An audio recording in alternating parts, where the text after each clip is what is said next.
unapologetic, unadulterated, and uncompromising.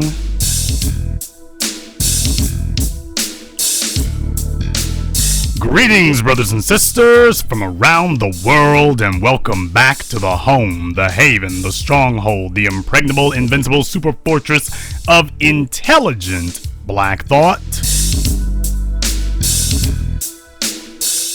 This is the BlackChannel.net radio. I am, of course, your host, your brother, your humble servant, the Black Authority. And sitting in with me tonight is Alexandra Black, no relation. Welcome back to the Black Channel, sister. Hi, thank you for having me. And the telephone number is, of course, 646-787-1933. 646-787-1933 is your personal access code to the blackest radio program in existence, the only one of its kind on planet Earth today. If you are calling me from the shower, the nail salon, or the bubble bath, of course, that is the number that you would dial. Please try not to sound too moist. Now we're glad to be back with you all here this evening here, about probably morning in some places where you all are, which is perfectly fine. Intelligent Black Society does not sleep, so this is definitely a good place for you to be here. And because we're not concerned about getting a bunch of friends like that, we can speak on these things the way that they need to be spoken on, because there are a lot of people who simply do not understand, and you need to, which is why you have the Black Channel to take care of this for you. Alexandra, you are young, you are naive, you are ignorant, you are uninformed, which comes along with being too damn immature, but you are.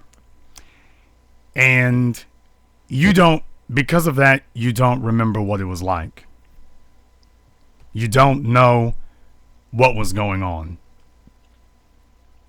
So let me give you all a brief reminder. Now, Alexandra is 21 years old. Now, for guys like, I looking in the chat room now, I see Jason Reed. Me and Jason are about 5 years apart in age, being middle-aged and whatnot. But we remember Rodney King. And you all have to remember Rodney King, that was 24 years ago now. Mm-hmm. 24 years ago. Alexandra, it was going to be just a few more years before Alexandra was even born. My parents hadn't even met yet. They probably did, but your daddy don't want to claim it. But in any case, that was 24 years ago. Was Rodney King, and I'm sitting there in high school watching this.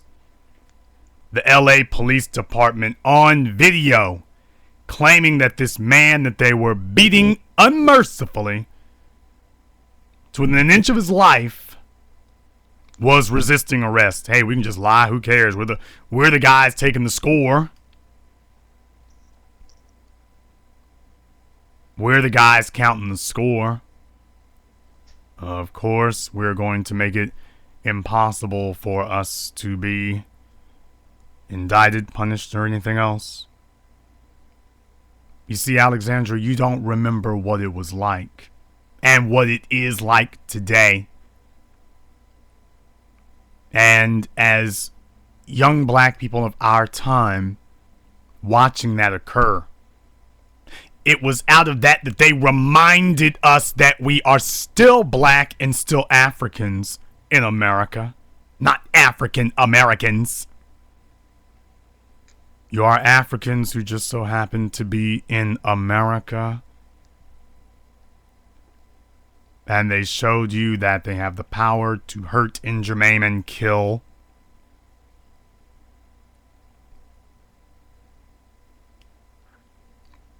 And with that, we were galvanized. And then a young black filmmaker. At the time of us understanding this, it was spelled out for us in black and white. And a young black filmmaker had latched on to our understanding of this. He had latched on to it, and he understood that the time was ripe, and we, the young people of that time, that the buck dancing, the cooning, and the buffooning, and the butt kissing of the civil rights generation. The civil rights generation was willing to sell their soul, kill their children, anything else to have a seat at masses' table. But we of our generation, we were different. We were unwilling to compromise. Damn sure unwilling to sell our souls. And Spike Lee understood that we had a choice to make. The civil rights generation, cowards and liars. They had erected a facsimile, this phony cartoon caricature of Dr. King, and Dr. King became just a euphemism for saying, I bow at the altar of white supremacy. They totally distorted what Dr. King was about. Because at this point they figured, well, nobody knows the cowards that we were. Nobody knows that we were whoring ourselves out and lying and desperate for a seat at the table, that we fought to get back to the plantations that our elders had fought so hard to get off of. They figured that nobody would know, and then Spike Lee made Malcolm X. We were already talking about the autobiography of Malcolm X through Alex Haley. Spike Lee latched on to that. And the greatest actor of our time, Denzel Washington, when he said that he would be a part of that, and it became an international phenomena when we understood that we had a choice of who would represent us from the segregation era, and we chose Malcolm. After that, all your coon parents and whatnot, all of a sudden, they laughed at Malcolm and mocked him and said, we ain't never gonna support that nigga when he was alive. All of a sudden, your parents jumped on the gravy train. Because, you see, they had signed up for integration, and integration is what got us to Rodney King and Amadou Diallo and Abner Louima and Sean Bell and Patrick Dorisman and Oscar Grant and Troy Davis and Trayvon Martin and Jordan Russell Davis. I'm listening off of damn Holocaust. Eric Garner, Mike Brown, Tamir Rice, Akai Gurley. The list goes on and on and on. They are dead because the civil rights generation sold them down the river so that they could get 30 pieces of silver in the form of living in their old dilapidated housing and getting a pat on the head. They got a pat on the head, and you got your heads blown off. And to this day, they refuse to speak the truth of what they did. And we need to have a black Nuremberg so that can finally be dealt with. And we will now test to see how many of you have latched on to the lies that they gave you and hold on to it. How many of you are challenging your parents to prove that they were not coons? How many of you are doing that? And how many of you are treating them the same way the slaves on the plantation treated Massa? How many of you are repeating that pathology? How many of you? How many of you? No, I'm going to say some things tonight that are going to make you very, very uncomfortable. And you need to be uncomfortable. You need to be in some discomfort. Because in the 21st century, my generation has marked the line in the sand. And we are stating that the seeds that Malcolm planted are beginning to bloom.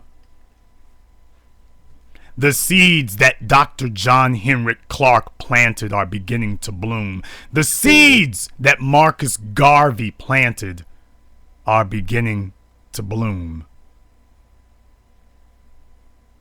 They're beginning to bloom, and it is going to be a harvest of black empowerment. And white supremacy understands this and knows that this time, in the words of James Baldwin, this time, the fire next time is here now. And the fire next time is so much hotter and brighter. if we are unwilling to compromise. But white supremacy knows this. They know this, and they understand that the time for them to make their move is now. While it seems innocuous, while it seems like, oh, we don't really know what's going on, while it seems like this is all just coincidental, while it seems that way, they know that this is the time to make their move. So they are carefully targeting individuals that they see as being the greatest threats. They're now targeting them to begin their whisper campaigns against them. There is no J. Edgar Hoover today. No, today you've got your white corporate, white supremacist media, Huffington Post. There's a reason why Huffington Post, of all the things they could have done, do you notice that every single black man who has said something in favor of his people and black empowerment, Huffington Post has gotten Negro bed wenches fresh off Massa's plantation bed. Fresh off Massa's plantation bed. And they're sending them out to speak against the black men who are talking for our people and actually articulating the sermon of freedom. And the latest that they've done is Dr. Boyce Watkins. This is not accidental. The man's been out there literally for decades now. Huffington Post has never mentioned him before, but all of a sudden they wanted to say something like that. Now, we here at the Black Channel, we were successful in getting them to back down. And when it was over, they had been thoroughly embarrassed, but this shows you that they're already telling you the tack that they're going to take here. They are already expressing to you the tactics they're going to use and the plan and the strategy that they're going to execute. They are targeting the black icons of empowerment for termination. And there is a steady drumbeat from these black mouthpieces, these black flunkies, these black fronts for white corporate supremacist powers. These black fronts are going on a steady campaign. 2 years ago, I put out the definitive video about Nicki Minaj and her shameless attack on Malcolm X, and her people heard about it. Her people found out about it.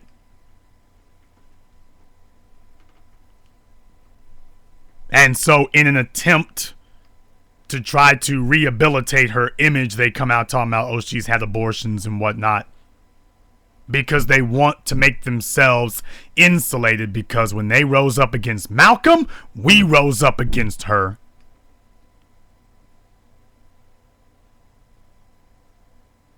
When you do the bidding of your masters, you'll pay the price. She had the gall to speak and to smear the image of Malcolm. A man who unhesitatingly put his life on the line day after day for his people and spoke the spirit of resistance in a way that nobody had up to that point, to the extent that he still galvanizes black men and women to this day. And Nicki Minaj was sent out by her white masters.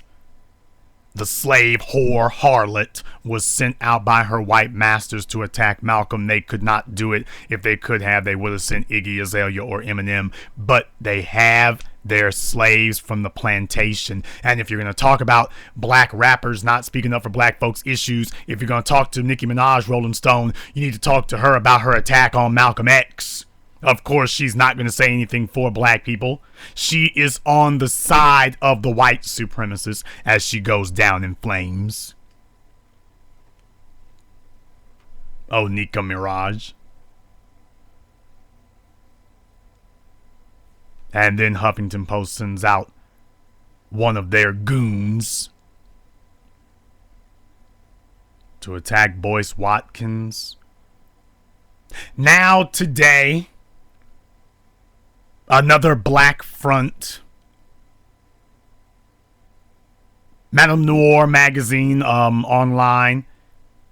A list of celebrities that you didn't know were bisexual. And you're going down the list, the slideshow that they put up. And lo and behold.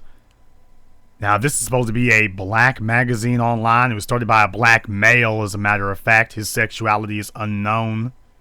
Is this a Lee Daniels situation? We don't know. But I will tell you this.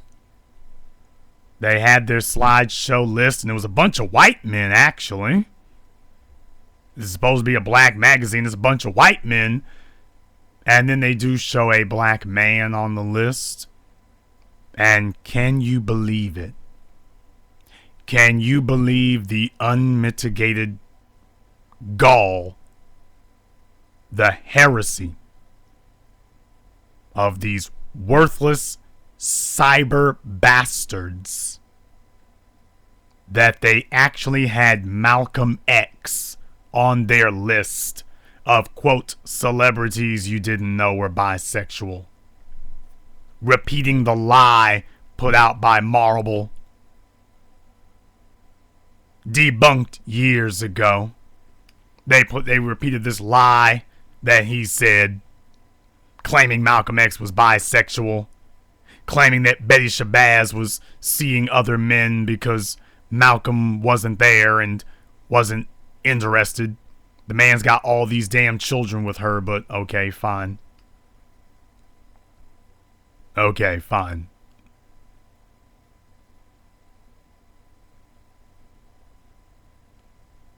They have their black mouthpieces that they've bought and paid for, and they are sending them out to leak this into the atmosphere, to spill this and contaminate this into the arena of thoughts, so that everybody's mind state is equally polluted and tainted by this,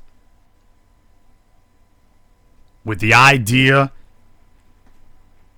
that you are not going to be able to do what is necessary to filter out these lies. That is exactly what they're doing now. That's exactly what they're doing now. They have taken it upon themselves that they know that of all the things that they could be doing, they are going to make sure that they do what is necessary. They're going to do what is necessary to see to it that the 21st century, they're going to spill so many lies out there. And they know that black people do not question these things like we should. We don't ask questions about these things like we should. That we have a group of people out here who cannot be bothered to read and cannot be bothered to learn. That we have a group of people in black society who believe things. They believe things. They are not humiliated to not know things. They believe things.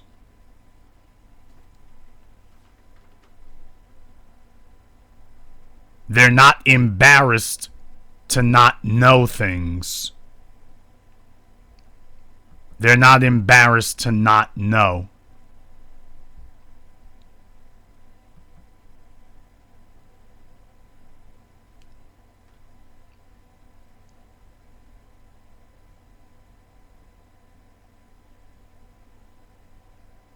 So all they have to say is, well, it was in Madame Noir magazine.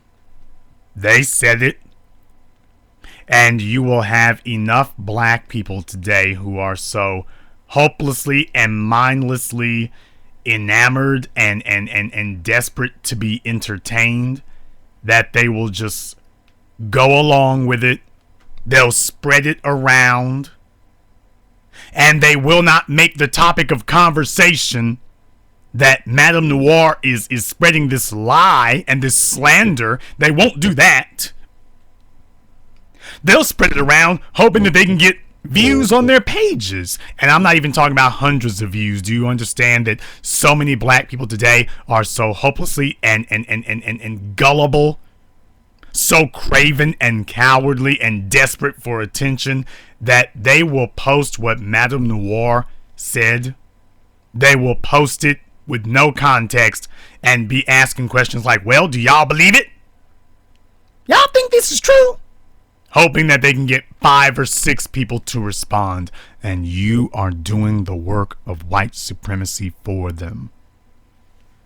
Remember that the coon who stands on the plantation buck dancing and dancing a jig to get attention, remember, Bushika and the coon are both serving the same master. Both of them are. Both of them are serving the same master. They're both doing the work of the same enemy. They're both putting in their bid to see, can I get a butter biscuit? Can I get an extra piece of chicken? Can I get some more hog guts? And I will smear Malcolm X's name through the mud in the hopes that I can get some type of attention from somebody trying to deal with my mommy and daddy issues. Your show will go by live getting some type of attention somewhere, if possible. They're hoping that they can get some validation on the back and the blood and the sacrifice of Malcolm X. I want to know, where are your bed wenches tonight?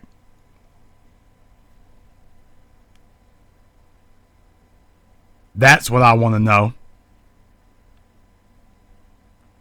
All your people, all your so-called black feminists who say that they are not one over the other, that they are intersectionalists, where are they tonight to condemn Madame Noir for this absolute heresy? Where are they?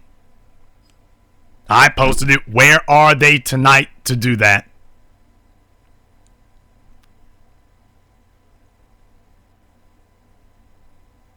Why is it that they're not speaking up here if being black is just a part of their components? Why are they not speaking up on behalf of Malcolm X tonight if this is all part of what you are?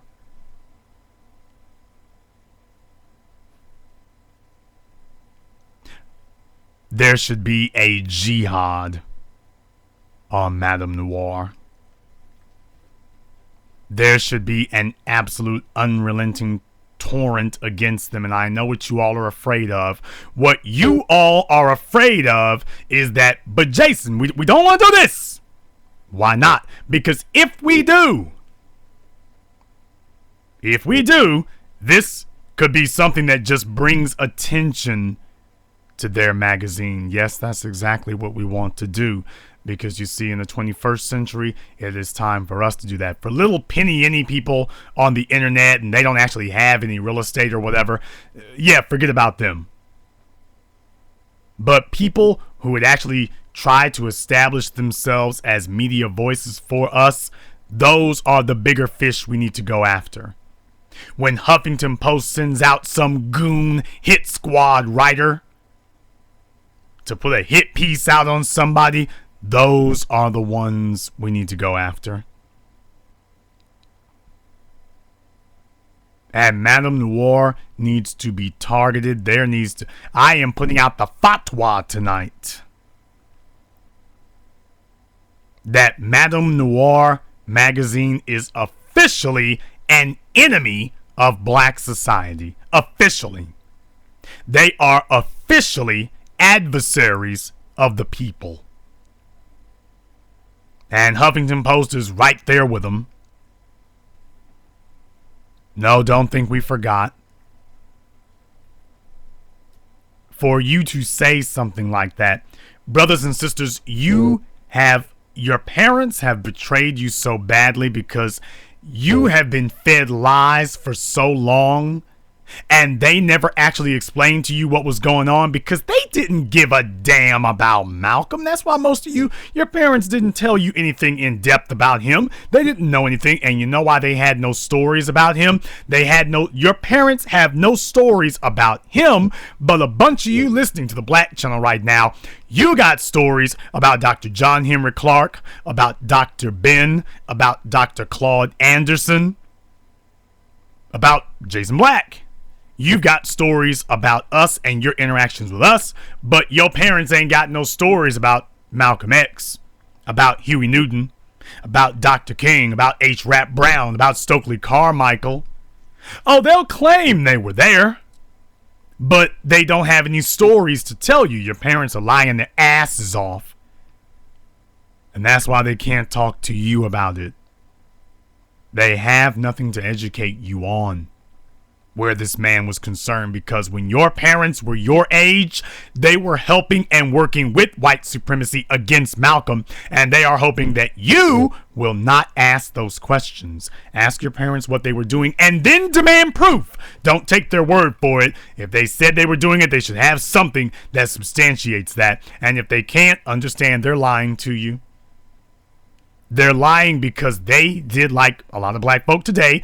They hedged their bets with white supremacy. Lee Daniels, in 25 years, will be claiming that he was all for black society, but when you play that video of him with Don Lemon, he will claim that that wasn't what he really thought, that you misunderstood. Your parents deserted Marcus Garvey. They deserted Malcolm X. They deserted the Black Panthers. They ran from them and actually helped white supremacy take them down. And that's why these gutter snipes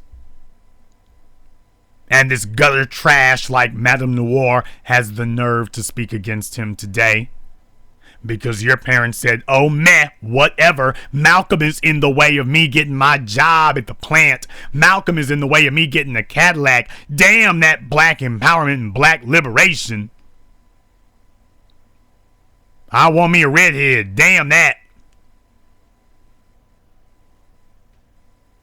And the children today suffer the consequences of it.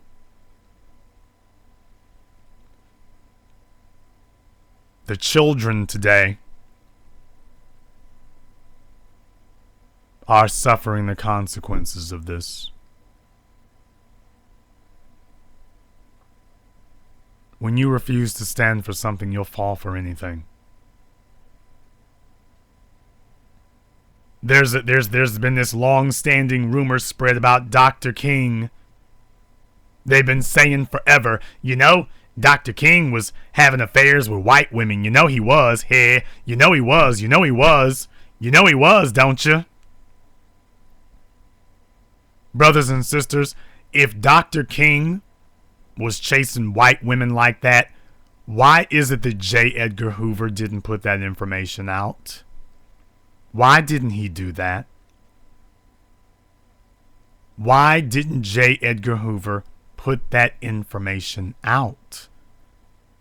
He had the FBI following King everywhere he went.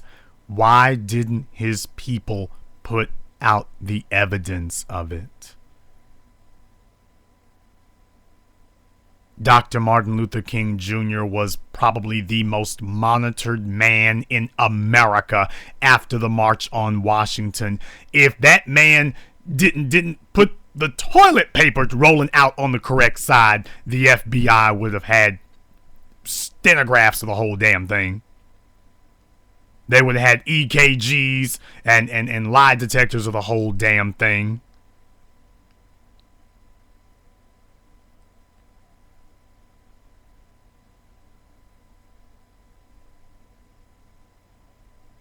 J. Edgar Hoover would have been all over that to discredit him.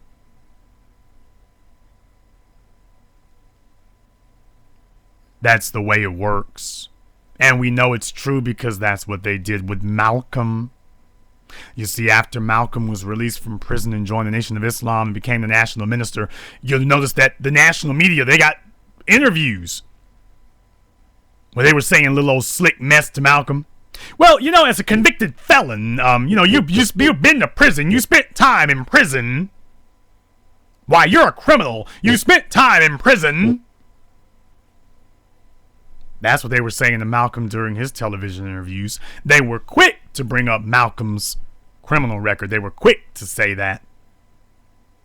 They were quick to bring up things like that. Quick to say it. Very quick to say it.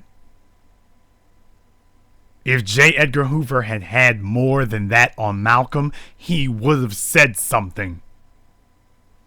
It was his job to do it. If Malcolm X was bisexual, don't you think J. Edgar Hoover would have been putting that out? Don't you think he would have had 7, 8 people to sit up here and jump on the coon train and start saying those things? Don't you know that would have happened? You all have seen the interviews with Malcolm. They go find some coon sitting right next to him talking about, I don't think we need to be trying to do nothing different. We need to just fit in with the system like it is here. We need to do this here. They would have found some witnesses. They would have brought out some people who said, well, this man admits to a homosexual, to an unnatural, immoral relationship with Malcolm. J. Edgar Hoover would have been right there. There goes your black leader. They would have done that. After all, that's what they did with Bayard Rustin. You weren't able to keep him under the covers. You weren't able to keep his private life under wraps. That's what they did with James Baldwin. You weren't able to keep his private life under wraps. Oh, they made sure that there wasn't no question about that. They made sure to stand on that. Quick.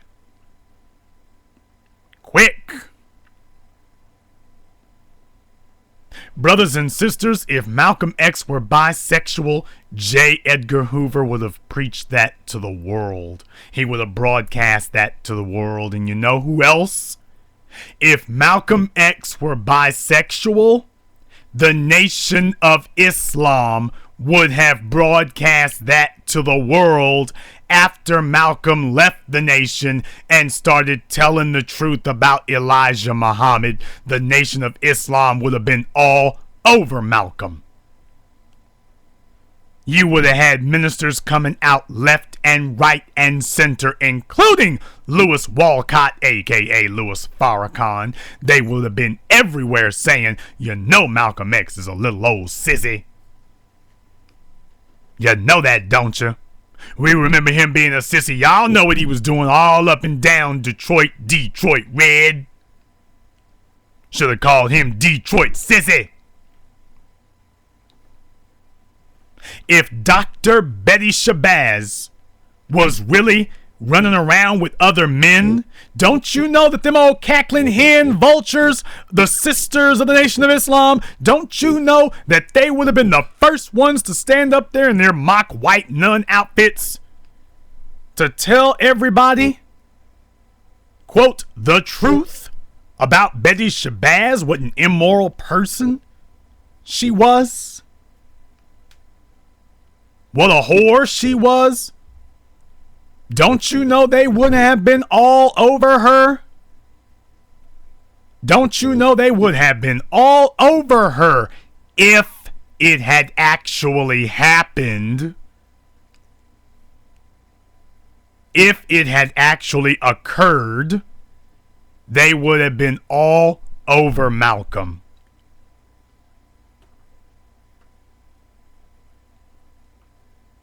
If these things had actually ever occurred. These people have a continuous campaign ongoing against black society and black people today. And they are going after our foundations, the things that we have set up. You have to understand, brothers and sisters, killing your identity is the first and primary objective of white supremacy. It always has been. Killing your identity is first and foremost. The things that make you see yourself as separate and apart, they got to go after those. In the 21st century, we, as black people today, we latched on to Malcolm and they said, oh, hell, they don't even see themselves as Americans. They see themselves as black. We gotta take Malcolm down. And it might seem futile and silly today, but they're hoping that if this lie is repeated long enough, strong enough, if they pay off enough coons and cowards and bastards, and if they keep this up long enough, then eventually it will start to take root. Eventually, you will have enough idiots, just like you got folk out here talking about I'm the mama and the daddy, that if we repeat this idiocy long enough, there will be enough brain-dead individuals who will just say it and repeat it and think nothing of it. They're hoping that if they keep this going long enough, everybody it'll be just like with Dr. King, that we'll just get up one day and people will be saying, well, hey, everybody knows that Malcolm was bisexual, but hey, that don't matter. No, you don't tell that lie on him. It's not about whether you think it's okay or not. It's not okay to lie on people. He was not. And they are attacking our people, and they hope that there are enough of you who will be complicit in this, that you will simply go along. That you will mimic their behavior. They want to put it out there and they want you to spread it without any context. When I put the post up today and I made sure that everybody that this is a lie, that these people are evil, that we need to go on the attack against them because this is a lie. But for the rest of you, they're hoping that you just spread it and just say, well, it could be true, you know? Could be true. I mean, hell, people are writing books about it, and now Madame Noir is saying it. If Madame Noir says that he's bisexual, then of course it must be true. It's gotta be true. If Madame Noir said it. Now, you notice the New York Times isn't gonna say it. Oh, they may talk about the book, but the New York Times is not going to say Malcolm X was bisexual. They're not going to say that. They're just going to say there's a book out there that says he was, but they're not going to try that. National Public Radio is not going to try that. The Los Angeles Times and CNN and MSNBC are not going to try that. But they will send out one of their black puppet mouthpieces and get them to say it. Not to say that there's just a book, but for them to declare it's true. Just to go out there and say it's true. Because you see, white supremacy can afford to sacrifice Madame Noir. This is chess. They can afford for a pawn to get knocked off of the field, taken off the board. They can afford that. It's not like they're heavily invested in it anyway. Madame Noir's job, understand something, brothers and sisters, they're co-opting it. Their whole purpose for doing that is to get you to this point. That you will say that there are enough black feminists and enough black people, and oh, isn't it owned by a black man, that they will sit there long enough. They can put in a 5 or 10 year investment in just sitting there pretending to speak and cater to your people, and then get up one day and finally the screw turns. That this whole investment in Madame Noir was for the purposes of putting out this story today. To come out swinging at one of your icons. One of the foundational pieces that established and is responsible for founding modern day black society. They're going straight for the jugular, as I told you all with Nicki Minaj. It is the Nicki Minaj strategy all over again.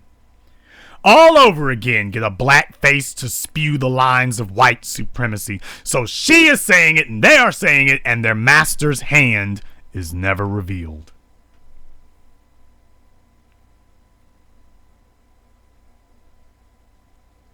They want to take major pieces off the board now. They realize that they waited too long in going after Malcolm, and they want to take him off the board now. With this maelstrom, this tempest, this whirlwind of confusion, idiocy, lies, Nicki Minaj coming in and attacking him. They want to keep this up so that we completely lose whatever is the identity of Malcolm X, of Dr. Boyce Watkins, of the Black Channel. That is the purpose of all of this. And Alexandra, of all people, especially for those of you who are younger, I want you to start recognizing this for what it is. I want you to start seeing it for what it is. I don't want you to let this go by, because they're not doing this for me and mine. They're not doing this for us. They're doing this for you, for the young people, for the teens, for the children, for the babies. They want to stake their claim and make their investment now that they can poison the well, so that you and your generation have this distorted, contaminated view of Malcolm X. That you'll know all this other stuff, and then you'll put bisexual along with it. His wife was sleeping with other men along with it. They just want to mix it all together, so that eventually you lose respect for Malcolm. You don't have the reverence you once did, that you just see him as another person and you just keep going. I want you to understand that the civil rights generation is not their target, and even my generation is not the target. Yours is. Those of you coming of age now, you are the target, Alexandra, that they're coming after. And I hope you understand that. Yes.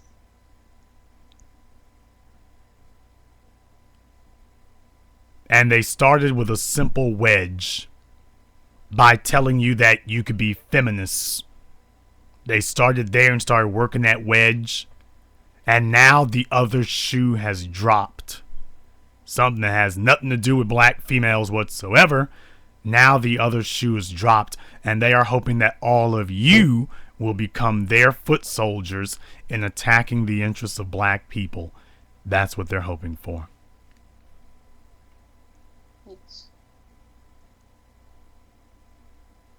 You know, when I saw the post, I was really disgusted by it, and I was speechless. You know, I'd never heard of those rumors, you know, that he was, you know, gay, or even sleeping with other women, or that Betty was sleeping with other men. I've never heard that about him or them. You know, I understood when, you know, they were talking about Martin, when it happened to him, that he was with other women, and that J. Edgar Hoover had sent out those tapes and his conversations with them. If, you know, I'd never heard anything come out like that. So I would never think that they had any kind of infidelity in their marriage. And of course, you know, all them children, they have like 5 or 6 kids, I think, something like that.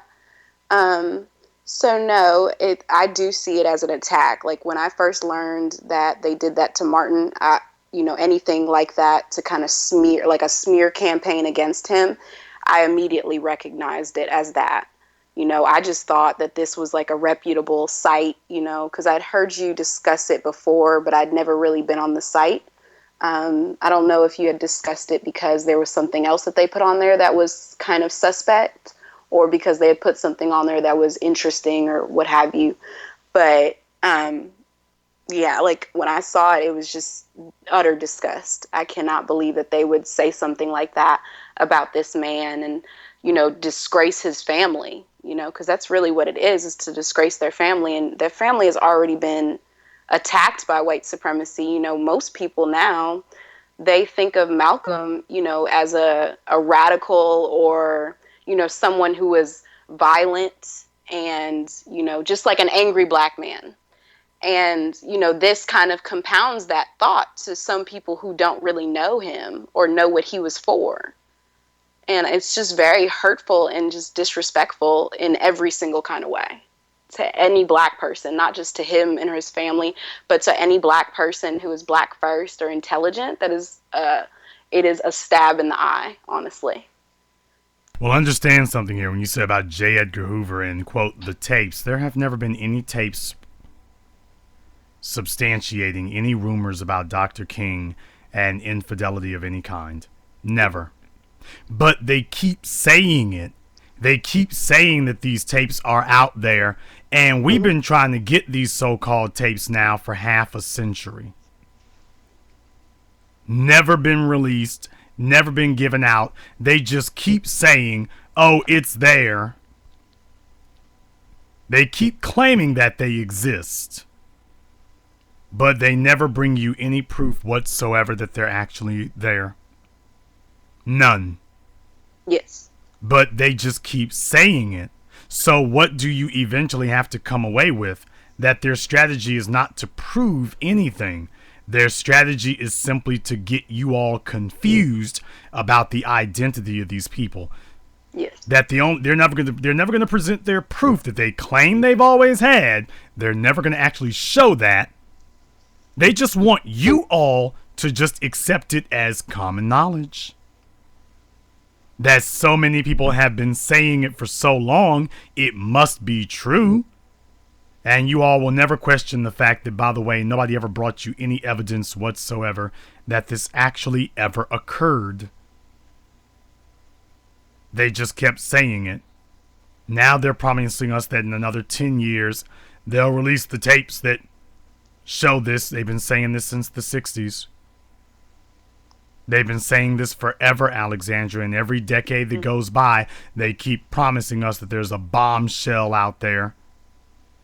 Just like with the Nixon tapes, when they released the White House recordings of those finally after all these decades, they promised us then that eventually they were going to bring us some sort of proof that, well, we got bombshell tapes on Nixon about JFK, bombshell tapes. Those tapes never materialized. Mm-hmm. They kept dangling that out there because this is what they do. This is how propaganda works. They don't have anything real to go after Malcolm with. Mm-hmm. If they did, ma'am, believe me, they'd have shown it to you by now. Mm-hmm. If they did, Discovery Channel would have it, History Channel would have it, CNN would have it, Fox would definitely have it. Yes.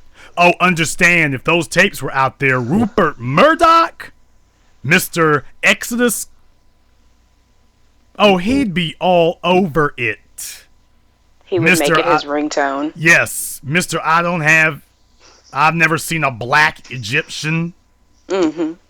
If that was really, really true about Malcolm, Rupert Murdoch would have it for you. He'd have it in 5.1 stereo surround sound. And in different languages. They would make sure of that. Glenn Beck and Michael Savage, they'd be all over it. Yes. Bill O'Reilly, don't you know how badly they would want to take Malcolm down?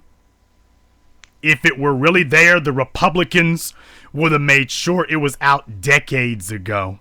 If it were really there.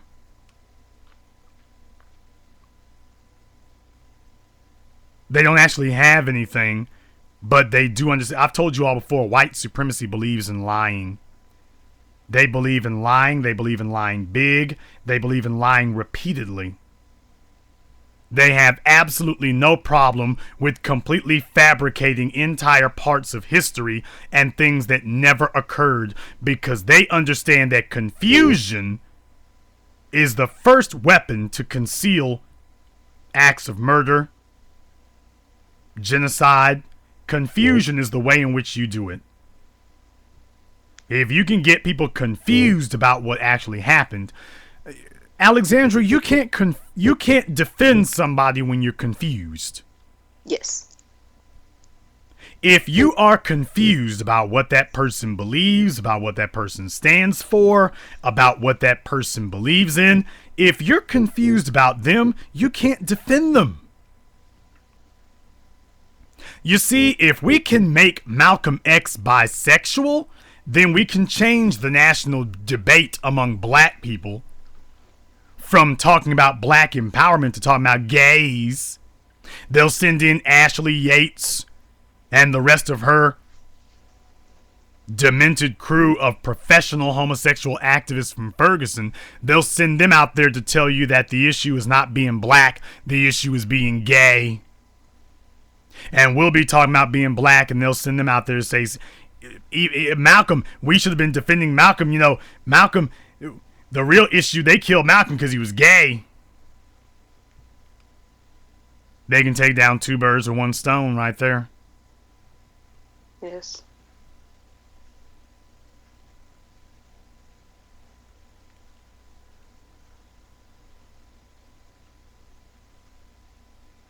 They would love to take this and twist it into something sick and psychotic. And I'm warning all of you tonight that we have to take a stand on these things. If it's just some random idiot on the internet, that's one thing. But when you've got major media pieces that are weighing in and showing you that, yes, we are on the side of the devil, we are on the side of the enemy, we have to stand up as a people and show them that you won't be allowed to get away with that. You see, when Rick Sanchez curled his mouth to speak against Jewish people, they got organized quickly. You are not going to use CNN as a place to do anything that says something that we don't like. They jumped on him immediately. Immediately. Some random moron on the internet, they've ignored him. But once you gain mass media and start speaking against them, they understand that that can't be allowed to stand. You can't allow somebody to use mass communication to go after you. And where Malcolm is concerned, we have to show them that there is a price to pay. Now, I've done what I can here at the Black Channel. I've done what I can. But for the rest of you, Madame Noir's on Twitter. We ought to have that thing we ought to have that thing trending #1.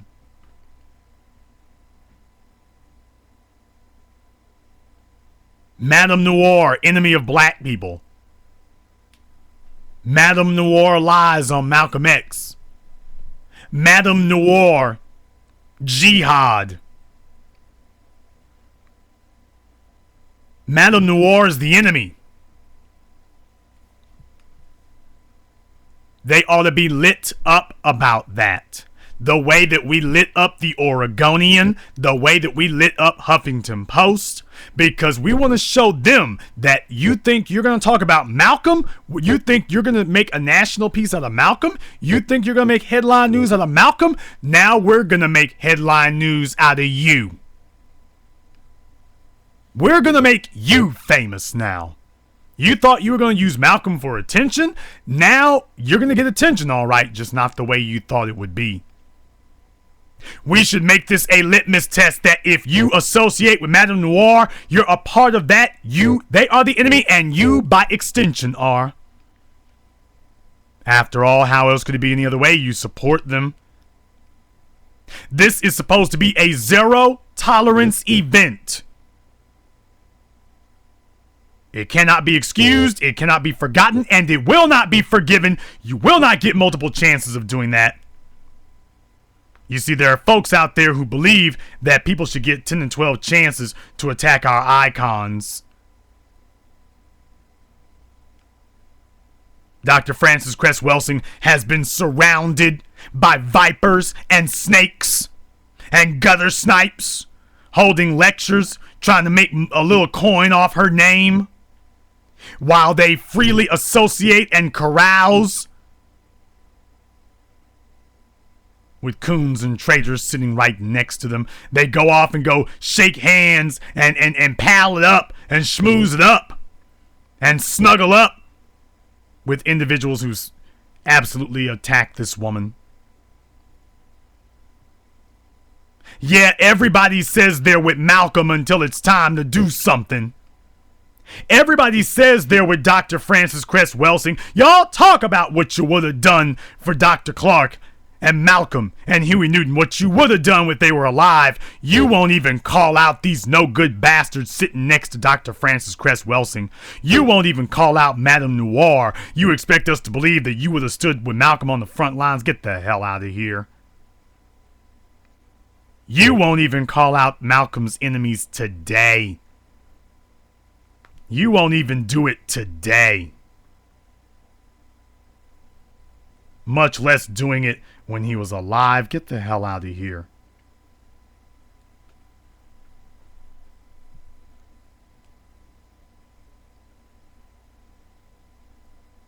I'm saying that they need to get taken down. They need to get taken down. And this is why we need a intelligent black society media apparatus. Relying on Tariq Nasheed ain't gonna cut it. He's one person. Relying on Jason Black ain't gonna cut it. He's one person. Relying on Boyce Watkins ain't gonna cut it. He's one person.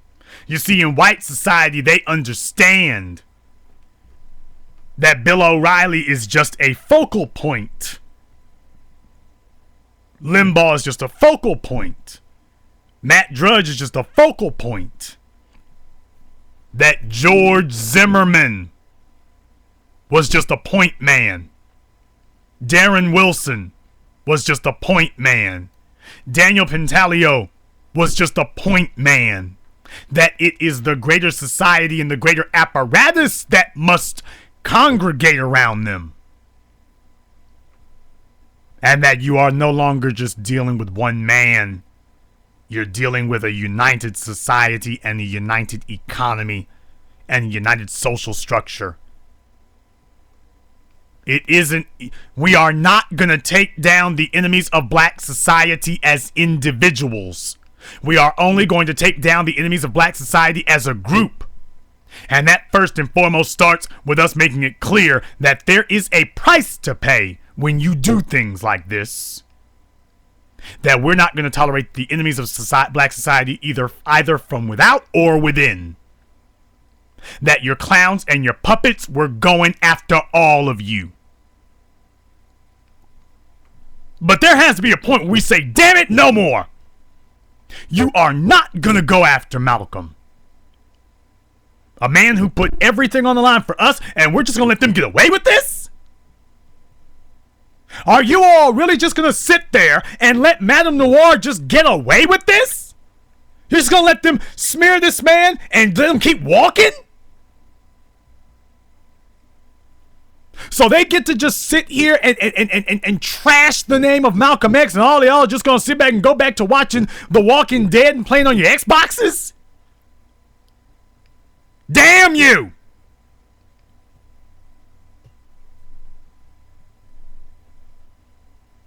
You can go to hell if that's you!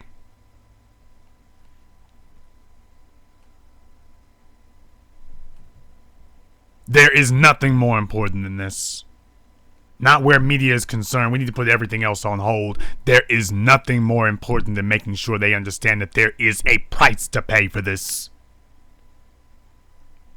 We made an example out of the Huffington Post. We made an example out of them to show people that there will be a price to pay. You will not just get to keep walking. And these folk need to be the exact same way. There needs to be a price to pay. That we need to make sure that sellout and bedwench and coon are synonymous with Madame Noir. Madame Noir? No, Madame Negro bedwench.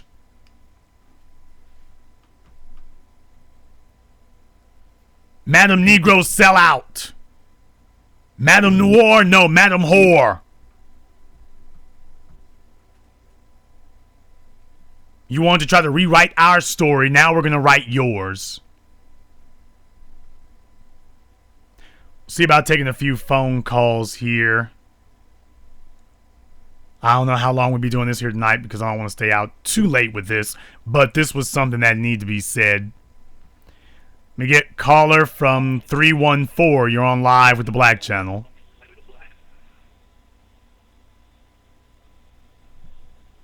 Caller 314, you're on live.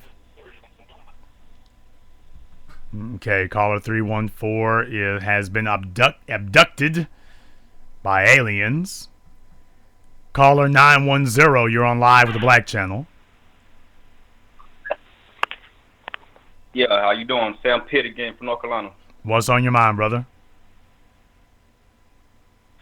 I just want to weigh in right quick. I didn't press one, but I do want to say something. I think you're absolutely right, and I don't think they should be able to get away with this stuff. I'm tired of there being no consequences. I mean, we might not have it economically, but we could do the same thing we did to that doctor, whatever her name was that time, and the rest of them. Nobody's doing anything. That's why they're so emboldened right now. And I believe we can do it. Just that simple. We got the numbers. We could just check them. It's very simple. The reason why you don't do that with Jews and Asians and Arabs is because they have taught people that there's a price to pay. Whether you are a French magazine or a Swedish newspaper or whatever the case may be, you mess with them and they make sure that you understand there will be a price to pay for doing this. In black society, they gunned down our 12-year-old children. They're killing kids now. And there's no price to pay. Nothing. I'm reading a story here today. The story just came out. And for those of you who weren't aware, they've made an arrest in Ferguson in association with the two officers who got shot a few days ago. And a few days ago, they claimed they got shot and they were released a few hours after they were taken to the hospital. They were released.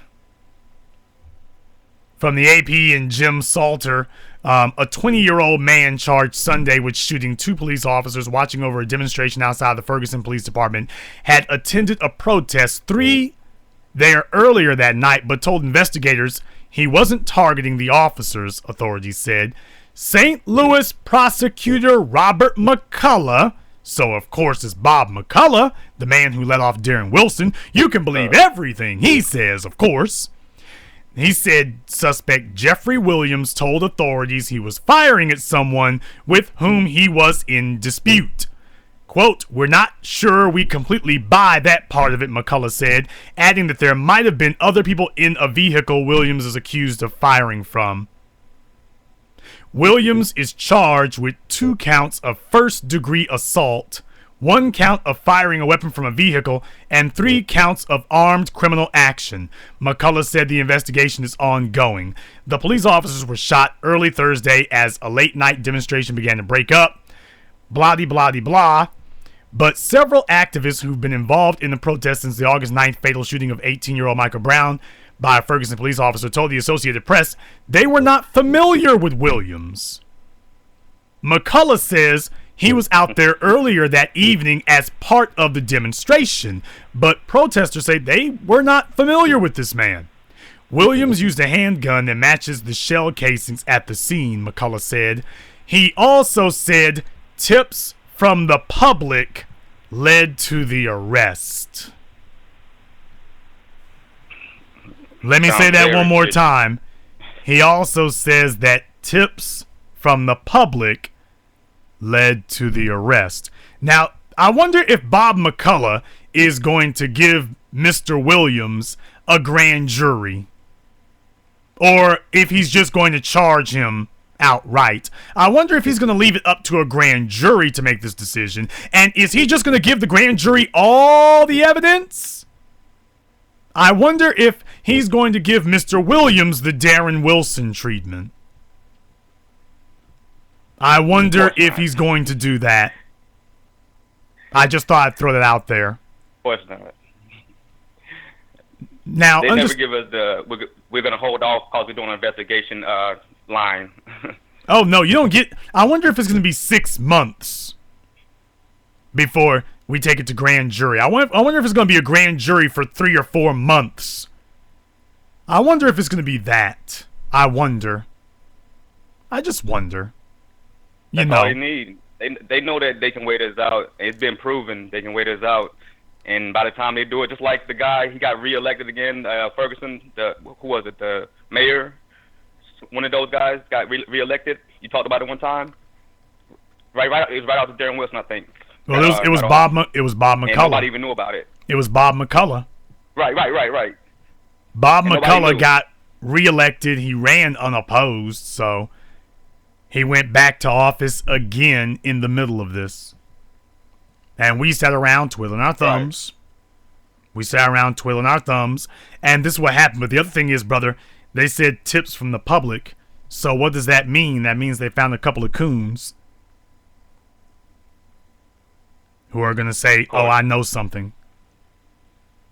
Do you all know why we do not have a code of conduct in black society? Do you know why?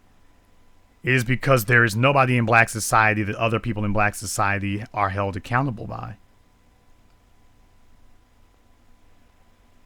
There are no big rich men in black society, the power brokers. There is no Don Corleone in black society who holds other people in the society accountable to the people. There's nobody like that. You see, your people of power and wealth, you got Jay-Z and Bass. You got rappers and ball players who do nothing but their money but trick it off. Trick it off on every whore and slut they can possibly get their hands on. Ain't that right, Chris Brown? Tigger. Ain't that right, Jay-Z? Ain't that right, P. Diddy and Son now? And Son.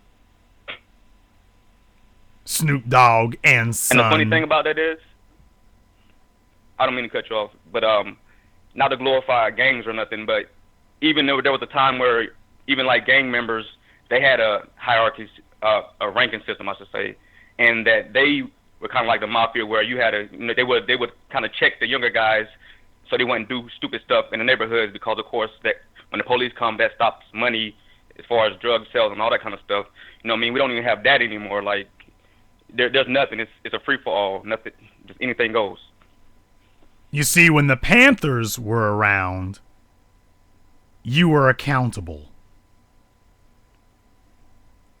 You see, that's the kind of thing that white supremacy bristles at and pulls back from. I remember an episode of Lock Up Raw on MSNBC, and they were talking to one inmate in particular. I want to say it was out in California. It might have been Corcoran. I'm not for sure off the top of my head. It might have been Corcoran. Because he was locked up with the fellow who had killed Mac Dre, as a matter of fact. So it wasn't that very interesting. The guy who killed Mac Dre, they talked about that on the first 48 on A&E, and then Lock Up Raw on MSNBC. They covered the actual murder on A&E, and then the guy, after he gets into jail, that's covered on MSNBC on Lock Up Raw. I thought that was interesting.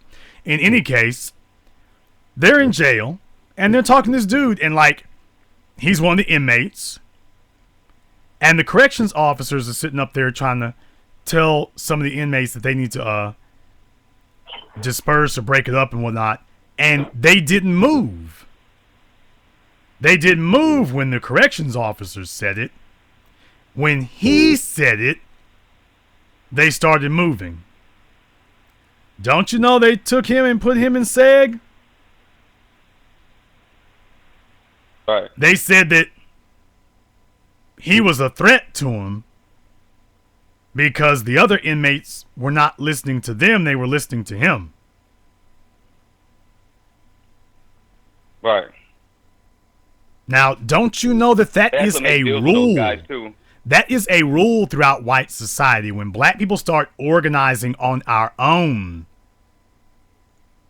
just that very action by itself, that you answer to an authority other than them, that is the single greatest threat they could imagine. That is why the careful cultivation of coons, clowns, simps, suckers, and bedwenches is absolutely essential. That you have enough people in black society who do not answer to anyone but you. And they are here to make sure they cultivate armies of people who answer to them, not to each other, not to any force or any power within their own society. You answer to white supremacy. You answer to somebody outside your group. But don't you think you're going to come around here and answer to them. We have to make sure that it's clear with everybody that you answer to us. Right. You see it with cops too. They have that same mentality that if you don't move fast enough, or it doesn't matter what you're doing. You know what I mean? If you don't move fast enough or whatever, they quickly own you. I mean, you have no rights. You can see it in the cops. They're not even being subtle anymore. I mean, it's crazy. And what we need is, there are some people who have the wrong idea. You know what I mean?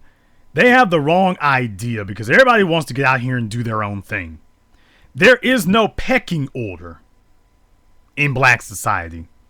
And you are helpless when the Madame Noirs or the Bob McCulloughs show up. You have no power to punish Barack Obama because you don't have any strong men.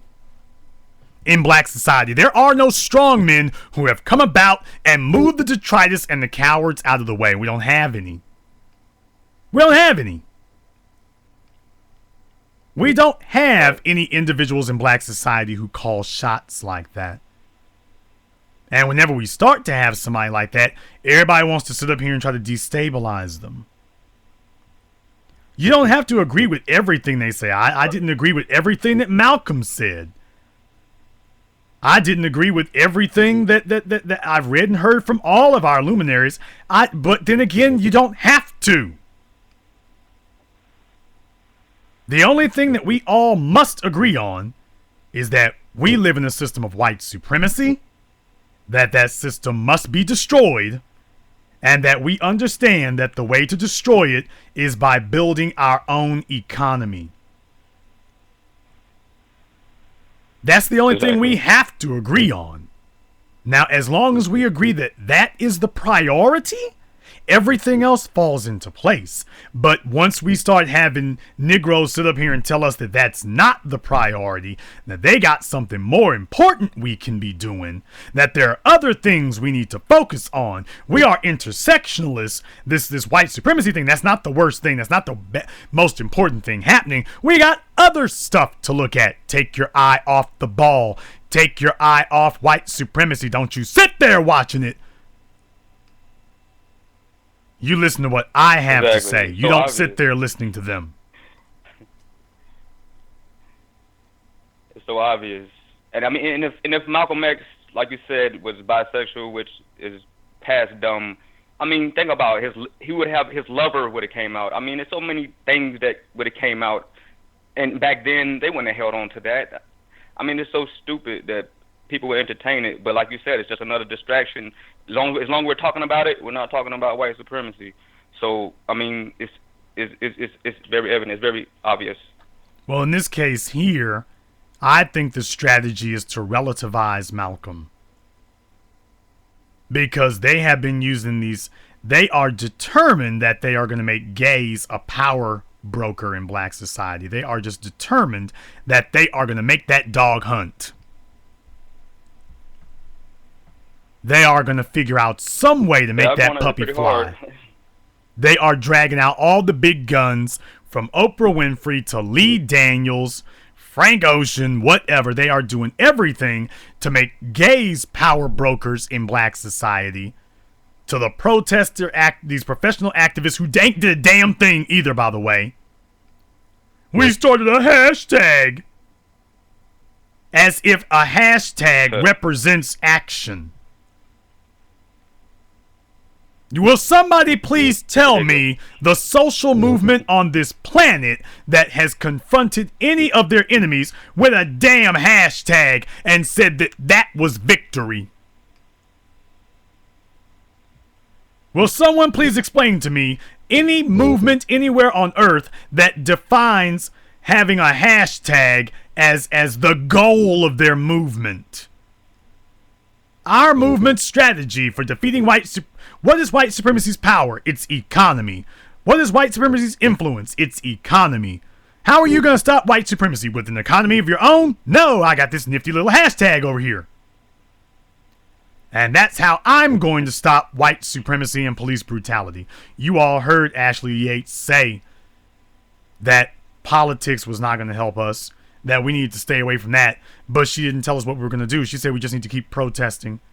But protesting doesn't work or do anything. She said keep doing it. And if this sounds so familiar to like the civil rights generation and their constant fixation with integration, as I've explained to you all before, the goal of integration was sexual access. And guess what? Your Negro bedwenches and Madame Noir and your Ferguson gay protesters, what are they all fighting for today? Sexual access. Same thing. They all want sexual access too. Now, if you don't, I just laid it out for you in no uncertain terms. If you still doubt that the cowards of the civil rights generation and these frauds of the gay protest movement are controlled by one and the same masters, if you still doubt that today, then I just don't got nothing else to say to you. I just don't have anything else to say to you because you are with them in that case. I just laid it out for you. The pathologies of behavior are the same, and they are all intended to keep you from doing one thing. Whatever you do, do not confront white supremacy. That's not our goal. That's not our job. That's not what we want to do. We do not want to confront it. We want to figure out some way that we can deal with it without. There are other things we can focus on instead.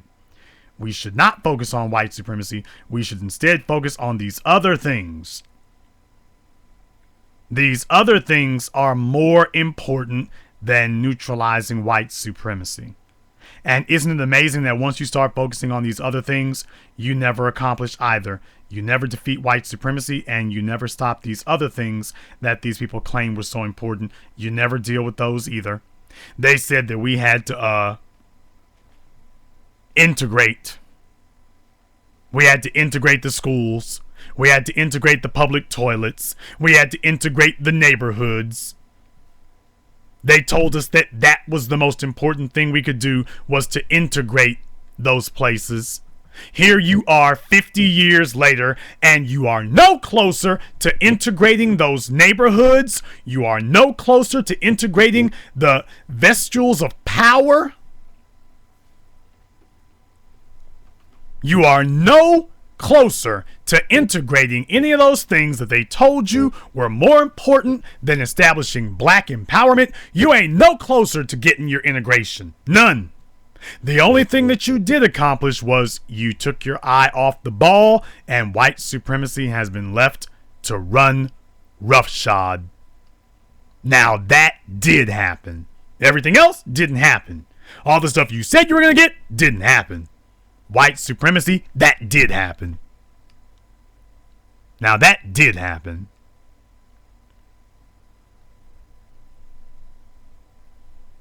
We'll see if we can take another caller here. Let me get caller from 415. You're on live with the Black Channel. Hello, Jason Black. Yes, what's your name? Where you calling from? Hello, my name is Chadwick Butler, and I'm from Fairfield, California. Then what's on your mind, brother? I just have a really quick question. I live in subsidized housing. It's a program that lasts until I'm 24. I'm 22 right now. And all my rent, it goes to a savings account, which accumulates to like around $5,000. I'm just underselling it right now.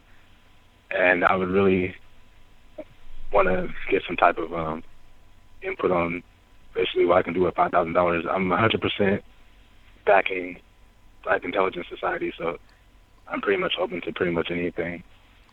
Okay, you're 20. I don't know if this is the wrong time. Well, you're 22 years old right now. First order of business is, what do you want to do? Money is worthless. Money is just a tool.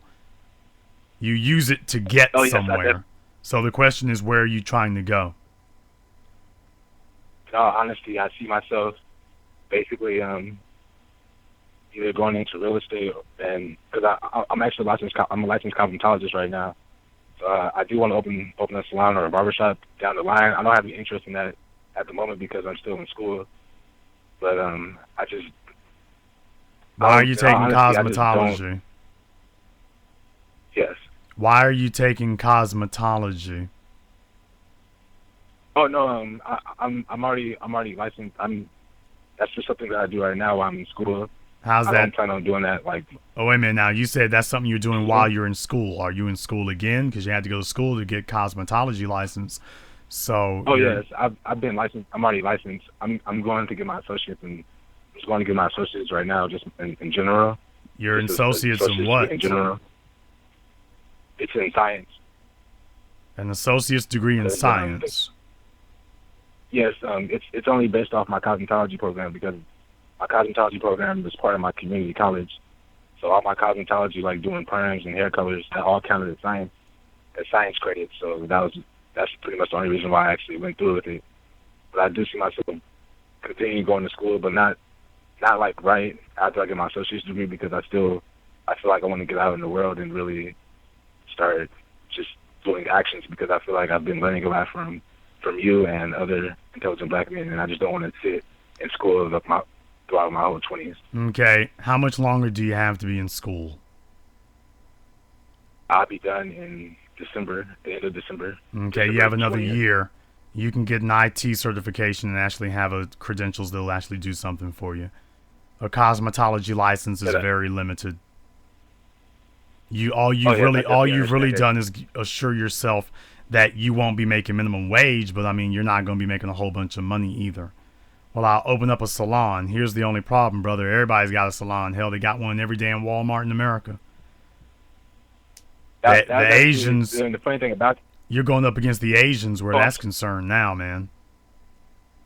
I'm actually sorry to cut you off, but the funny thing about that, I actually work at a Smart Style in Walmart right now, and I just see where I work for the Regis Corporation. I'm sure you're familiar with them, and I see how I just see how they run and operate. That's one of the main reasons why I'm glad that I work there because I get to use the chemicals and all that type of stuff at their expense.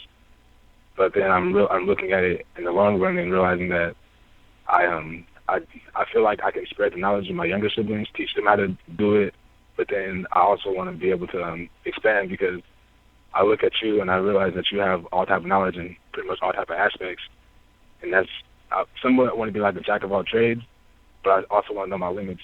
I feel like I'm well vast in a lot of things, but I also don't want to basically become over encumbered with all type of stuff that are pretty much non sequiturs. I really want to be able to use all type of fields and all type of sources of income. Yeah, once again, brother, the bottom line is you have a credential that is very limited.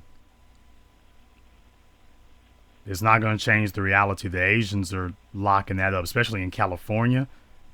Dude, between the Asians and the Latinos, you're not going to see that license produce a whole lot for you. Well, I will start a salon. Do you understand how much it would cost to do that? That's not something that you will be able to establish in a few years. That's something that's going to take. You are going to have to get a lot of people beneath you because to have a salon, you would have to have other people working for you. That's not something that you're going to be doing by the age of 25. I mean, you can try it, but it's going to be risky as all get out. That's something that's going to take you a decade to put together like that. Furthermore, the yields will once again be very limited because they're getting ready to legalize another 5 million damn illegals, brother. They're getting ready to do that. You're stepping in all that lower tier stuff. See, cosmetology was something that black folk should have been locking down at the beginning of the 20th century or the mid 20th century. We should have locked it down then. We didn't do that. I definitely realized that. And because of that, you're wide open now. You're wide open. I actually realized that in 7-8 when I was watching 7 a.m. I actually realized that, and that was one thing that it actually opened my eyes to realize that basically that there's not that big of a foundation set for me in cosmetology. That was one of the main reasons why I couldn't see myself doing this for the rest of my life. I mean, I make money on the side and at my job, but I'm never gonna stop cutting hair, but I just don't see myself doing that as a full-time job or full-time career because I feel like there's so much more opportunities I can have. Well, like I say, that's really nice that you have a cosmetology license. I guess if worse comes to worse, but it is making a business out of cosmetology is a very difficult thing to do. Just like the restaurant business is very difficult to do. My suggestion to you would be, you're young, you sound pretty bright as well. You don't sound like the usual dumbass. Why don't you get a IT certification? You can do that. The IT credential, right? Yeah, why don't you do that? Because that'll take you about 6 months to get that. You can get one in 6 to 12 months. You're already going to be in school for another year anyway. Instead of just getting just science, why don't you get an IT certification also? So that way you make sure you're covered. I got a feeling you'll be using that a lot more than you think you will right now. You'll be thanking me about this in a year from now. You'll be thanking me. So, because that will give you something that you can use, and it'll give you enough breathing room that you're not worried about answering to other people. You can work freelance if you want to, and you will be limited not by how much floor space you can get or a building you can rent. You will only be limited by how many clients you can get, and at most by how many machines you can buy. And getting computers is a lot easier than buying a building or renting a building for doing cosmetology. Whole lot easier. Whole lot easier. Oh yes, thank you. Especially where you are in California, man. That would be right up your alley. That's what the white folk are telling their kids in Silicon Valley and whatnot. The white folk are telling their kids it's all about IT, it's all about systems analysts, it's all about system networking, it's all about that. In black society, we still got our kids going to cosmetology school and can't figure out why we're still the poorest people in America. Brother, when you saw a bunch of hair salons at Walmart, when you saw that was your first sign that the cosmetology game is done. That's actually one thing. Every time I go to work, I'm not employed by Walmart whatsoever, but I still feel like I work at Walmart. I work inside Walmart, and it makes me feel like I have so much knowledge. I feel brother, like you do work for Walmart. You're trying to make yourself feel better about that. You do work for them. You know why? Oh yeah. You know why? Do you know why? Yeah, that's why. If Walmart kicked y'all out of their store tomorrow, where would you go?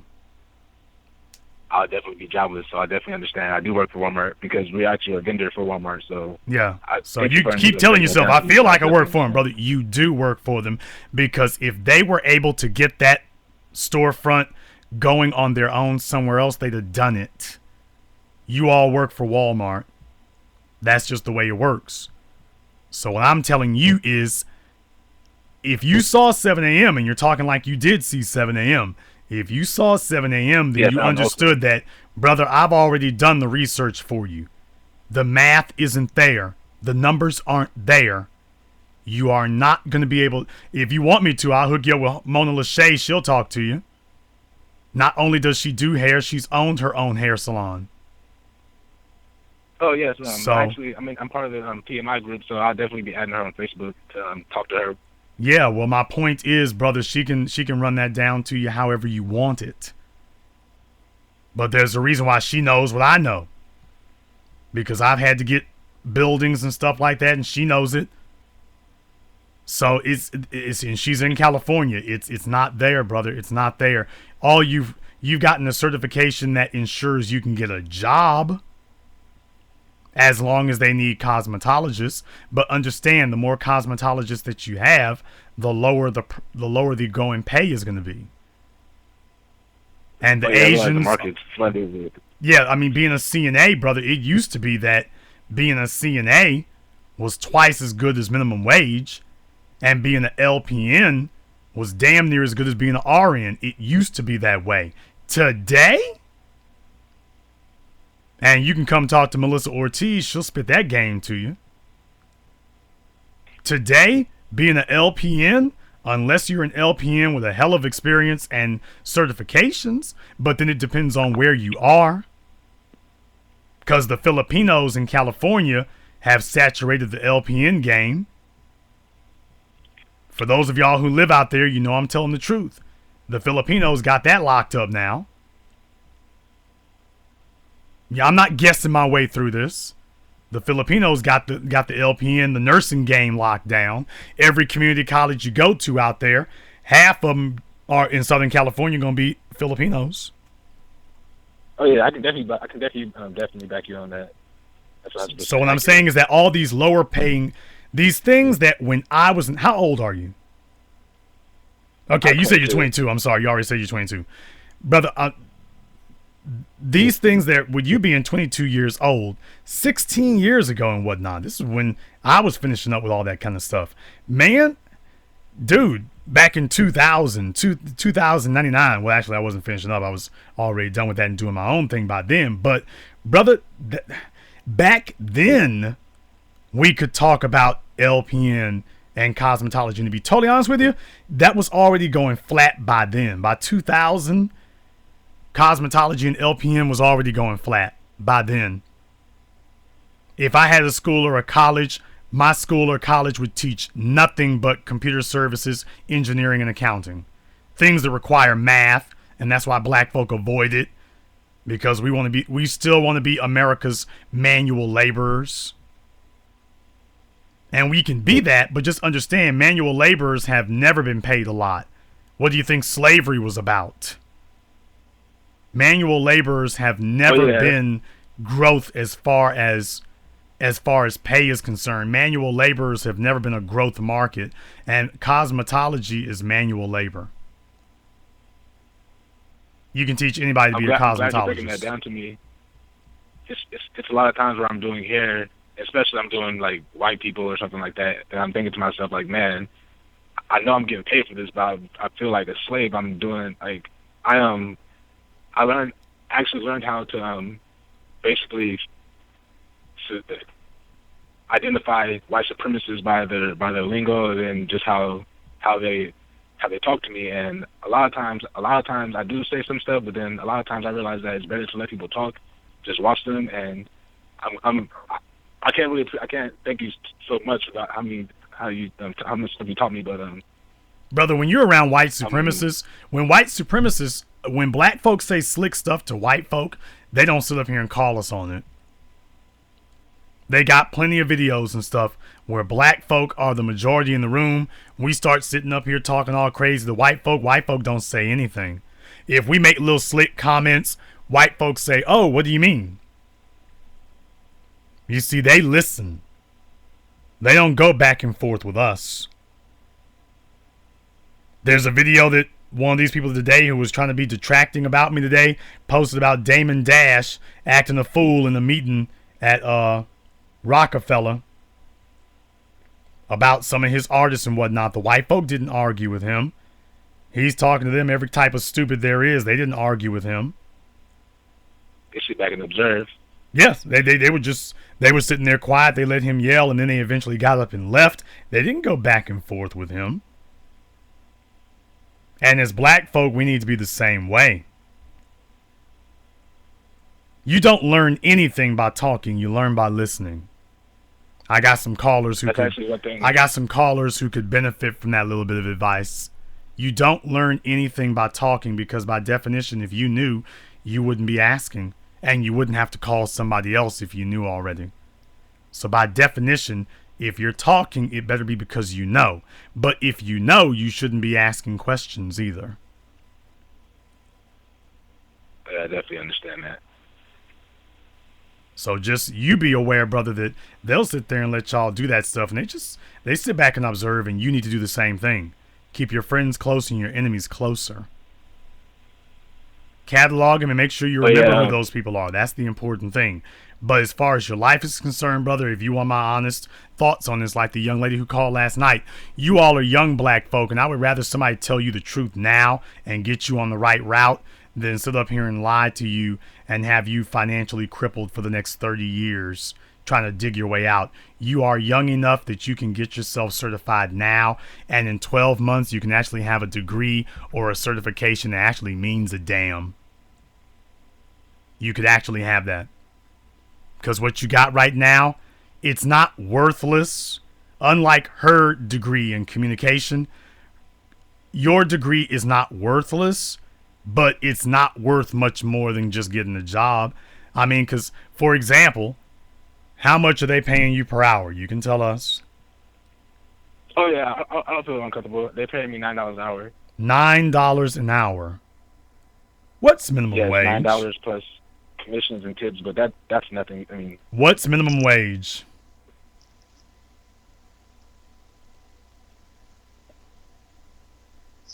What I was is also the manager there. What? what is minimum wage?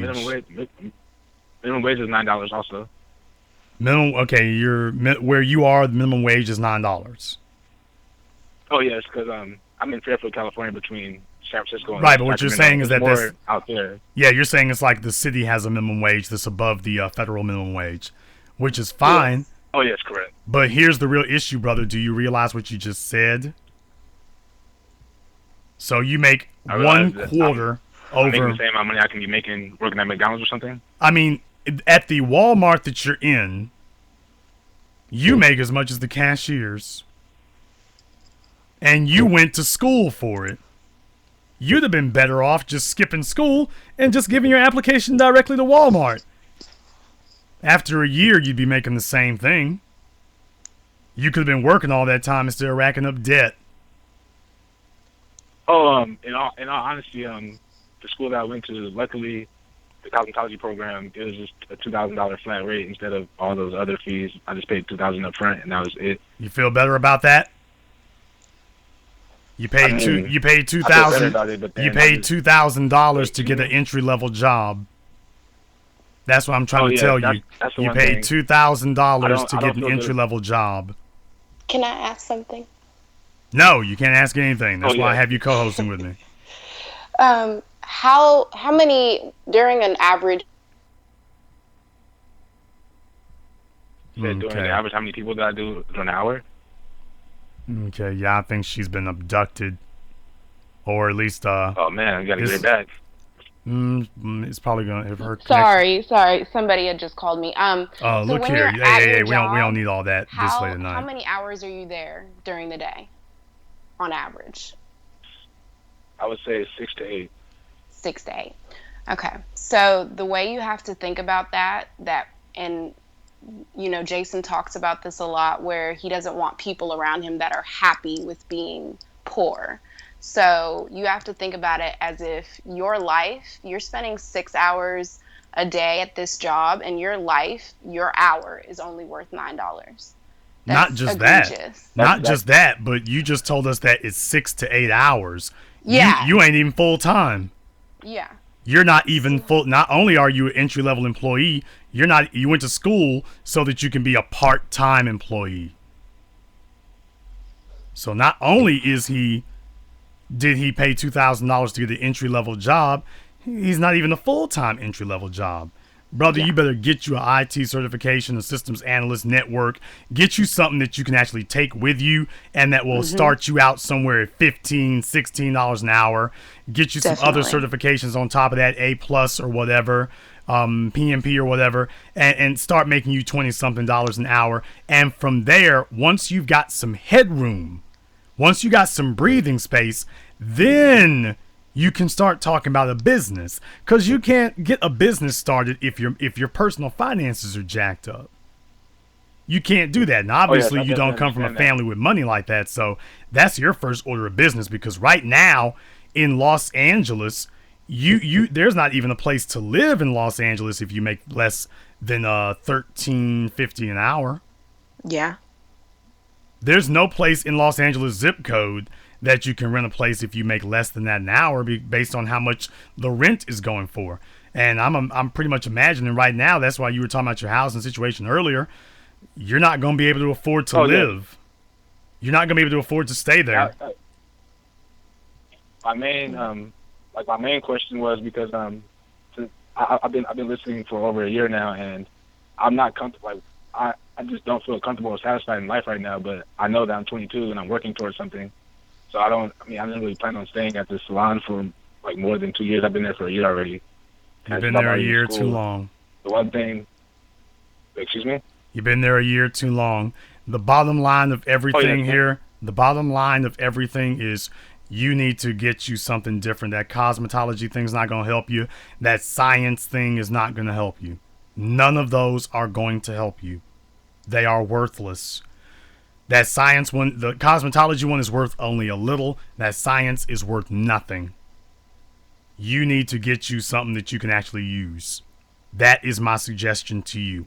You have 12 more months of breathing space. It's a shame it took this long, but at least now you can make some corrections. At least now you have the ability to make some corrections. Once again, if you're in the TMI group, you know who Marty is. Send Marty Nixon a message. He'll be glad to help talk to you about that and get y'all on the right track, since he does that. He's very knowledgeable about it. He'll help get you on the right route with that so that you all can stop wasting your time, because you're young. And if he knew then, when he was your age, what he knows now, this is what he'd be doing. Right now, you were like a lot of folk. They told you just do what you want to do, or you thought cosmetology would be a quick and easy way to do it. The only good thing about cosmetology school for a black man is it gives you access to a bunch of females. Since you're the only guy in the class. You're the only guy who ain't gay in the class. So it gives you access to a lot of females. And that's a good thing about it. But unfortunately, as the old song goes, your loving might give me thrills, but your loving don't pay my bills. So otherwise it's pointless, as you can tell.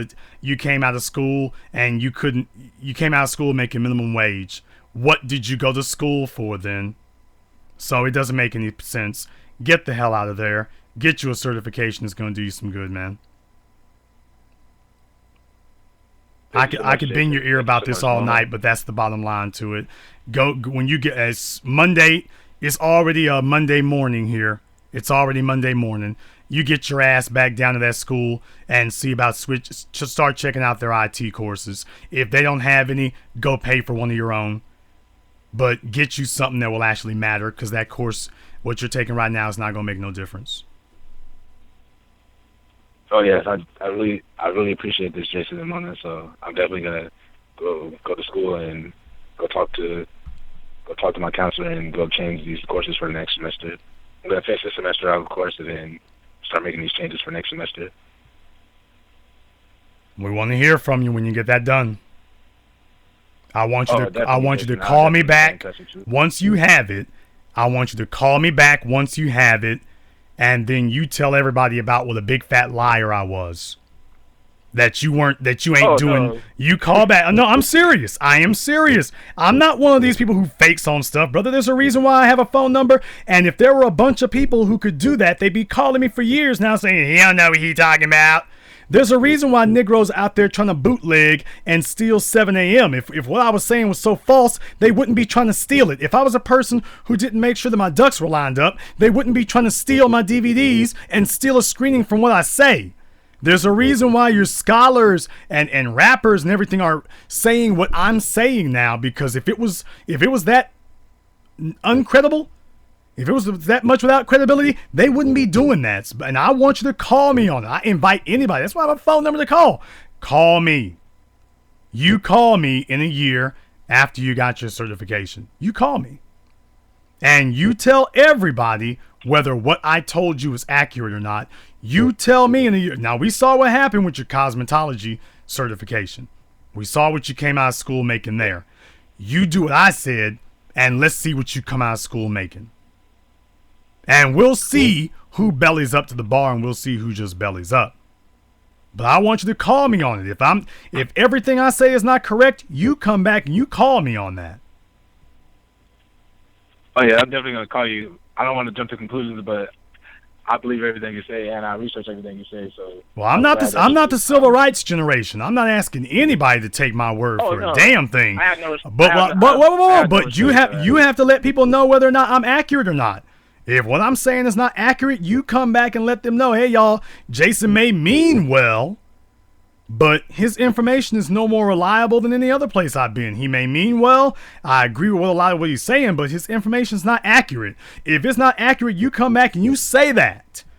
And, brother, there is nobody, capital no, body, who will do what I just said and tell you, you come back and tell people that I'm a liar and I'm wrong if I'm wrong about it. You come back and say that. No, but don't nobody take my word for a damn thing. Y'all come back and tell me if I'm telling the truth on it or not. And if what I'm saying is no more valuable than anything else you've heard anywhere else, if you are not making more, I can do something that your school can't say. If you're not making more money after following my advice, you let me know and you come back and call me on it. Because your school ain't going to hear what you got to say. You come back and say that.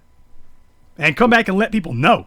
I want them to hear it. Because if I'm wrong, I'm inviting anybody. It's time for us to stop listening to people who philosophize and theorize about things. No more of that mess. No more people who talk really good and the words that they say, they sound really good and it sounds really feasible, but ain't nobody ever actually fact check them and go through the process to see, does this fella really know what he's talking about? Nobody ever does that. I'm inviting you to fact check me. And I'm saying you come back and say that. Don't worry, I got enough enemies and detractors out there. They'll be waiting for you.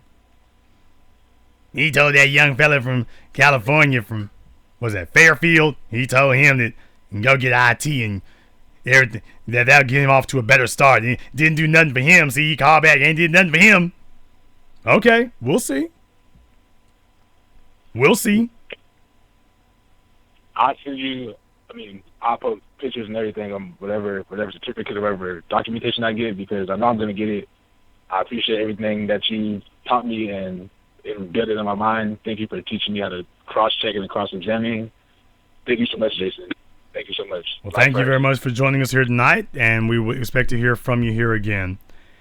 Alexandra, as young black people, there is so much misinformation you all are given. You are just told things that are just outright crap. In the 21st century, that anybody would be studying anything that is not computer technology or engineering related is an absolute travesty. It's an atrocity for people to be telling young black children to still be doing cosmetology, sociology, psychology. It is absolutely shameful that people are still doing that today. Shameful. Yes. Because as young black people, they're not telling y'all the truth, Alexandra. They're not telling you the truth. What is he supposed to do, Alexandra? What's he supposed to do? They're like, those people that are telling us that are, our parents who think that, that black people are equal to white people, and that because, these white kids are studying sociology and theology and things that will never matter, and they still live good lives and decent lives, that applies to us. It does not. There's something called white supremacy, and they don't, and of course they're ignorant of that.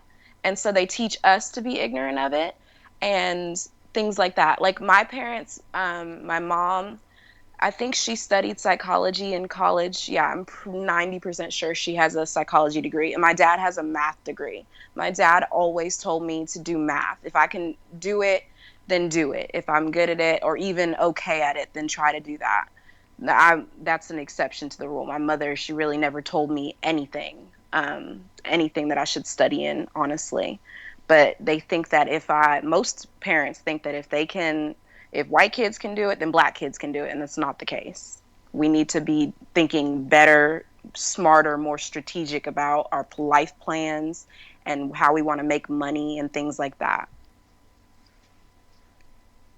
They think that if they teach you to integrate and if they teach you to bow down, that eventually you'll figure it out. Yes. They got better things to do than raise their kids. Of course. Way better things. They always do. There's always something better and more important to do than actually raise their own children. So you all grow up with these damn pipe dreams and people just lying their asses off to you. And that young man is in the most dire situation in California. He needs reliable information. And instead of them pointing him towards something he could use, they pointed him towards some little friendly, cute swag nigga mess was what they did. And now he's coming out and saying, I'll be damned, I paid $2,000 so I can get an entry-level job. I mean, he literally could have put in his application at Walmart, and at this point he would still be making the same thing. And the killing part is probably be making more money because he'd be working more hours. probably be making more money because at least Walmart would have him probably working at least a regular 39 hours since they want to clip you before 40. But Yeah. at least he would probably be making more hours, at least with better benefits and whatnot. Now he's working for these folk right here, and it's like you went to school for the same amount of money you could have just gotten just showing up at the front door. Look at the year of his life that they wound up tying up for no reason. Yes. And now he's got to come to me. And I value this. Don't get me wrong, everybody. Don't get me wrong. Look, I wouldn't be doing this if I didn't want to talk to people about this, okay? So it'd be silly about it. I mean, I'm an antisocial son of a gun, so I'm not going to lie to you. Talking and meeting the people is just not my thing. But I'm willing to do it, especially for young folk who want to do something better. But, I mean, you take a look at that. He couldn't talk to his parents about this. Or if he could, he didn't trust what they had to say. Mm-hmm. That's why he was calling me, because he was like, hey, y'all ain't got no credibility on this issue. Mm-hmm. I got to talk to somebody with some credibility. Damn it, this is my life. This is my life here. And y'all are playing around. And he's striking him early, baby. He don't want to. He's not trying to sit up here and be struggling. He watches folks struggle, and he ain't trying to go out like them. Mm-hmm. He wants something better, and they bull jiving around. And that's why he came to the haven of intelligent black thought, because he wants a better life. But he shouldn't even have to do that. It is disgusting that he has to look for sources outside of his home to find answers on how to live a wealthy life. You know, he shouldn't have to do that. He should only have to look towards his parents, who are the people who brought him into this world. By the way, he shouldn't have to ask a stranger, how do I make money? I can't ask my parents, how do I make money? That is ridiculous. That black people cannot ask their own parents who made the decision to be parents how to survive, how to live in this world. It's horrible. You're 21. He's 22. Mm-hmm. And we've had a generation of people who just turned y'all loose. Just flipped you out here and just turned you loose and said, figure it out. Yes. We'll give birth to you first, and then we'll decide how you're going to make it later. And then you all wonder why I have no mercy for them. Then people wonder why I have no mercy. Because I've watched you all, you're going to live lives that are so much harder than they had to be. In case you all were not aware, I guess I can go ahead and announce this now. I do not know. I want to say that right off the bat. I do not know if there will be another documentary. I mean, to be totally honest with you, I'm glad that I made 7 a.m. Please don't get me wrong. I'm glad I did it. But I'm so concerned about what's happening out here on the streets that I don't really want to get tied up in too much of that. But I do feel that it's necessary to establish the historical record of what happened and what occurred. And the no-good civil rights generation that created all these problems and this mess. If there is another documentary, I'm thinking that I was saying before it'd be about the bastard baby maker epidemic, but really, can you talk about the bastard baby maker, the single motherhood epidemic? Can you really discuss that earnestly without putting it in proper context of the civil rights generation and how they created this problem? I don't think so. So if there is another documentary, I know I said I wanted to do about single motherhood, but if there is another documentary, it'll be about the civil rights generation, how they created all these problems. And I'm thinking about doing something like that. Like I say, it would be something I would have to think on. I would have to think long and hard about that. Documentaries are not cheap. Believe me, they're not cheap. And like I say, it's one of those things. 7 a.m. was something that I paid for myself.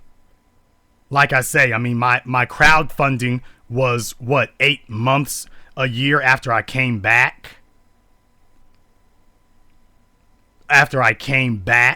So all that filming was done. I paid for all the travel, all the going around. I paid for that all myself. The crowdfunding did not pay for that. The crowdfunding helped to pay for advertising. But documentaries are very, if you're going to do a correct documentary. Now, if you're going to get some jackass with his webcam or his cell phone camera and get some YouTube video together, well, that's easy. Anybody can do that.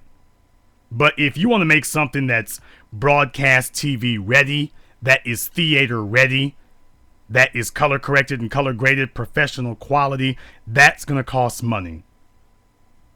It's going to cost money. And it's something that I have to consider. I am firmly against.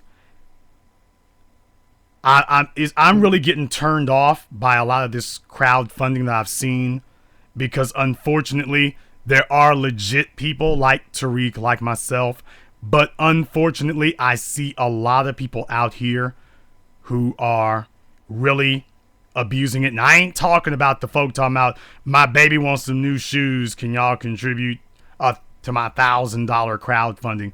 I'm not talking about those people. I'm talking about, we got a number of folk out here talking about they want to make documentaries now. They want people to subsidize their whole project. And I'm a firm believer with these documentaries on crowdfunding.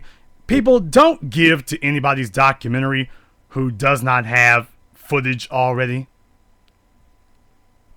If they're asking you to pay for, if they're asking you to help contribute to advertising, okay. But if they can't finish the documentary on their own, stop supporting that kind of thing. I think that we've given the benefit of the doubt long enough.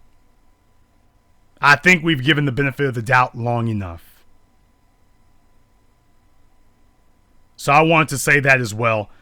No more benefit of the doubt. People need to come to the table prepared, because there are simply too many people who think that, okay, I'll make a documentary and that's going to be a quick get-rich-quick scheme. I'll do a documentary and stuff ain't getting done. It's not getting done right. It's not getting done correctly. It's not getting done worth a damn.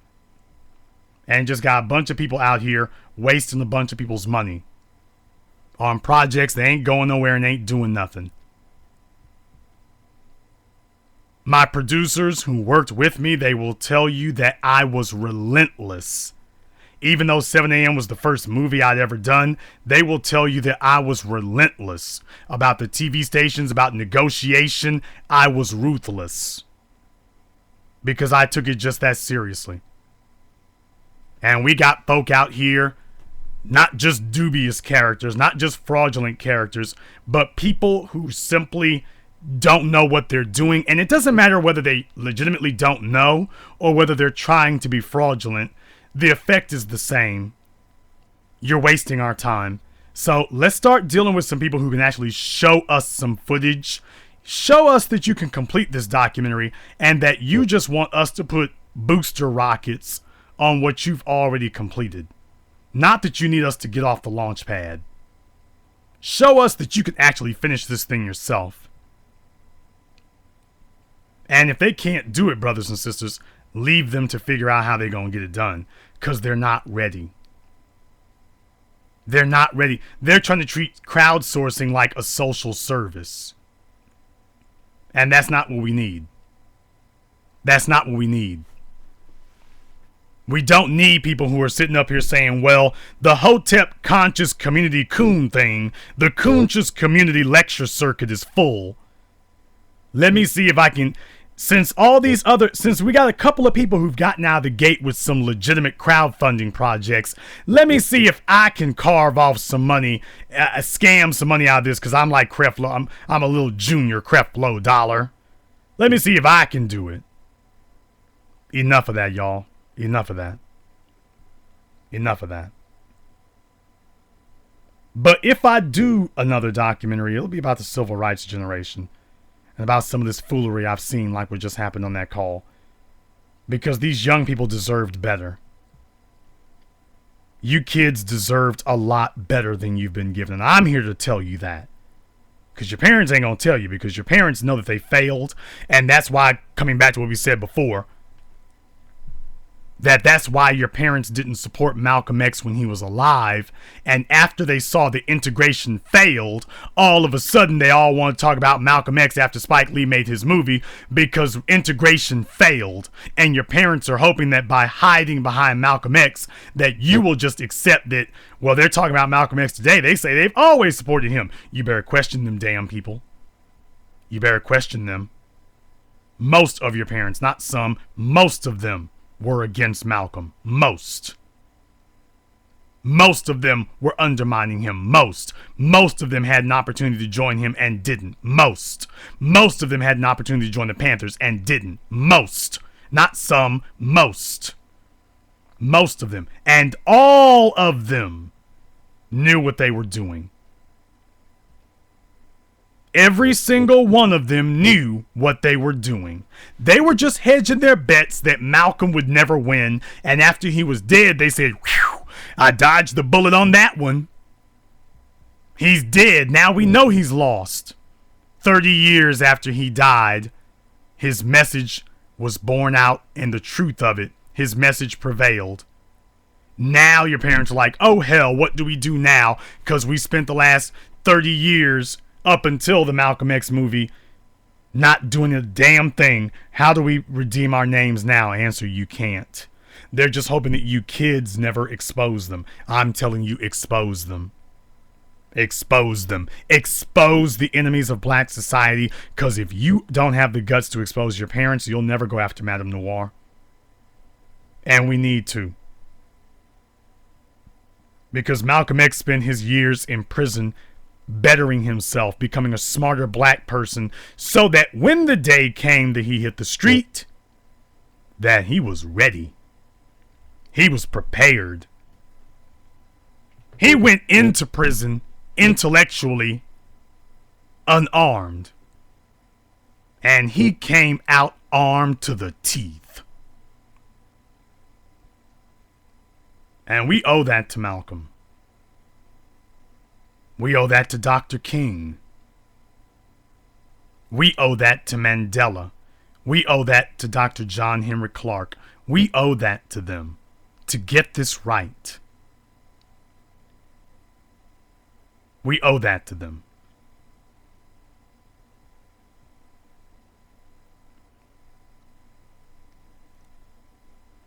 Madame Noir and anybody on their website who supports them, I want to make it clear tonight, you are enemies of the black state.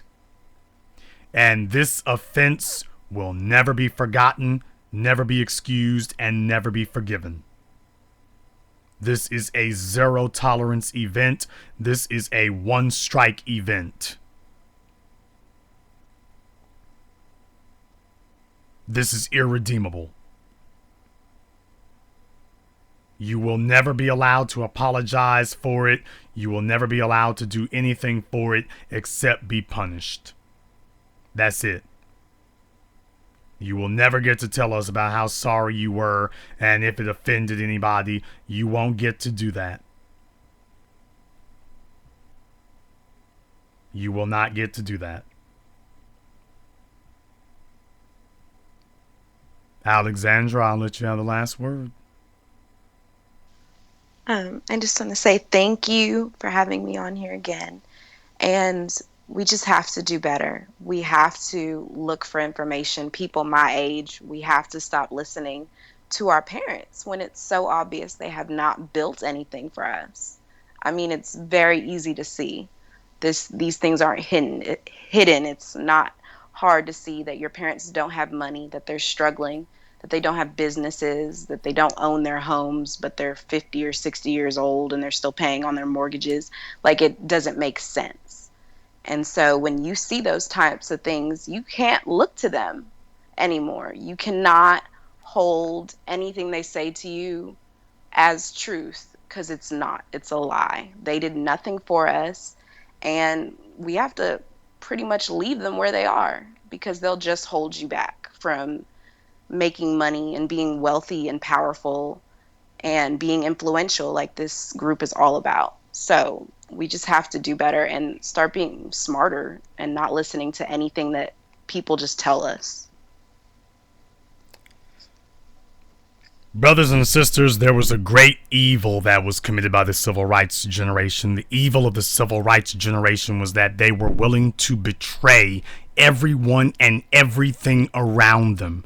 They were so self-absorbed and self-fixated and selfish that they were willing to sacrifice everyone, including their own children, so they could get drugs, so they could get booze, so they could get public housing and not have to work anymore, even though they had not earned the right not to work.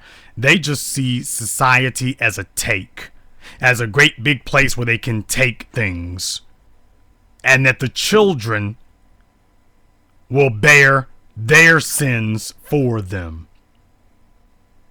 I want to tell you all that I understand and I feel what you've gone through. I know what you've been dealing with.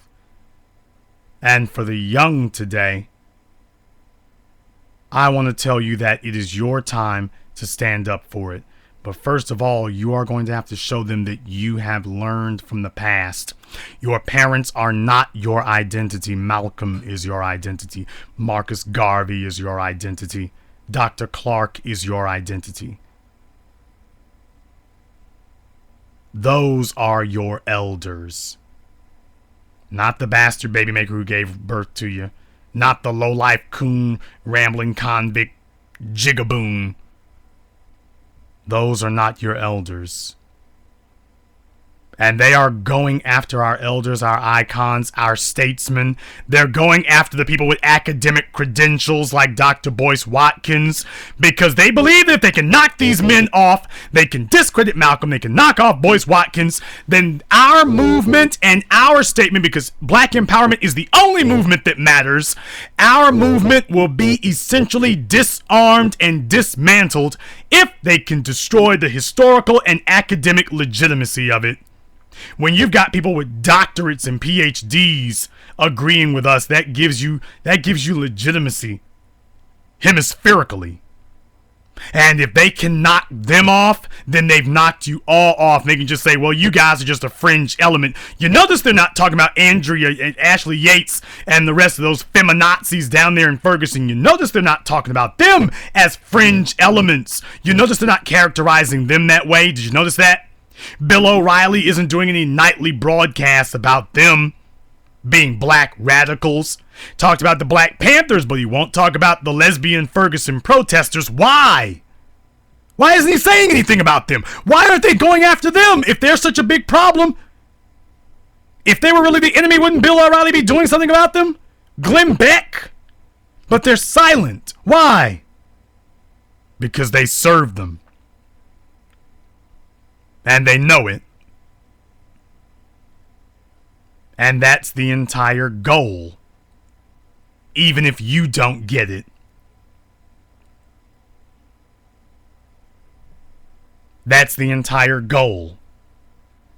They want to try to discredit our movement because they see now with packed theaters and people standing in lines, they understand they are losing their grip. That the national message and the national dialogue is changing. We are having an effect. So they want to try to destroy both our spiritual legacy and our spiritual foundation and our academic foundation. Malcolm X gives us legitimacy because he gives us a past. He gives us a legacy. He gives us a heritage. Something else the civil rights generation despised and despises. They want to destroy Malcolm because he gives us a founding father that we are able to say that this is what is important. This is our legacy that we are upholding. Malcolm gives us that.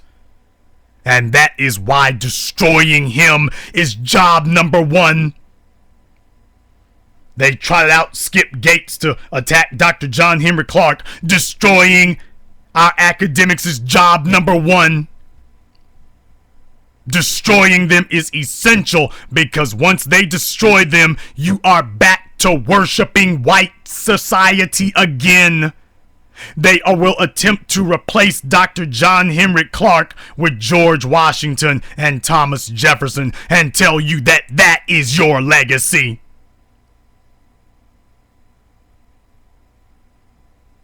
They want to take away Malcolm X and replace him with Abraham Lincoln and tell you that that is your legacy.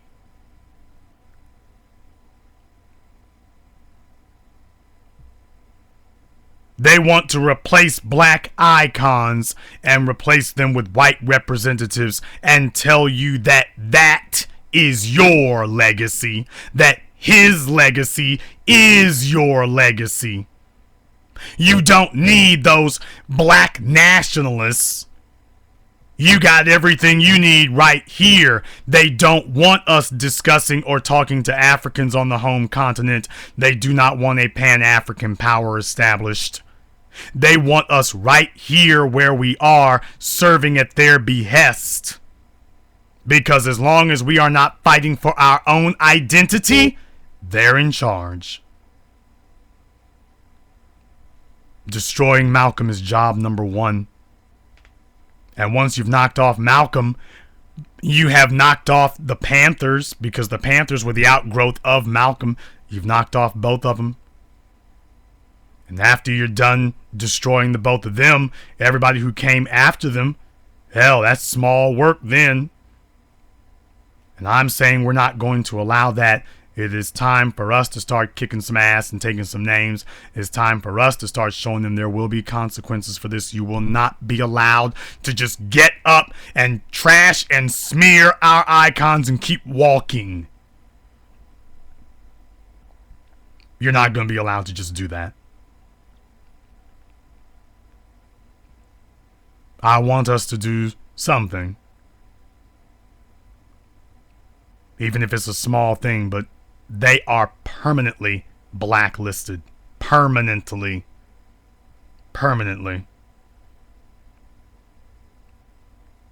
I want us to make what white society did to Jane Fonda look tame in comparison.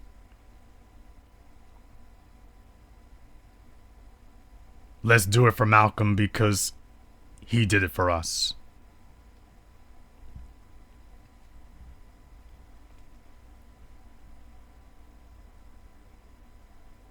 And this concludes tonight's broadcast of the BlackChannel.net radio.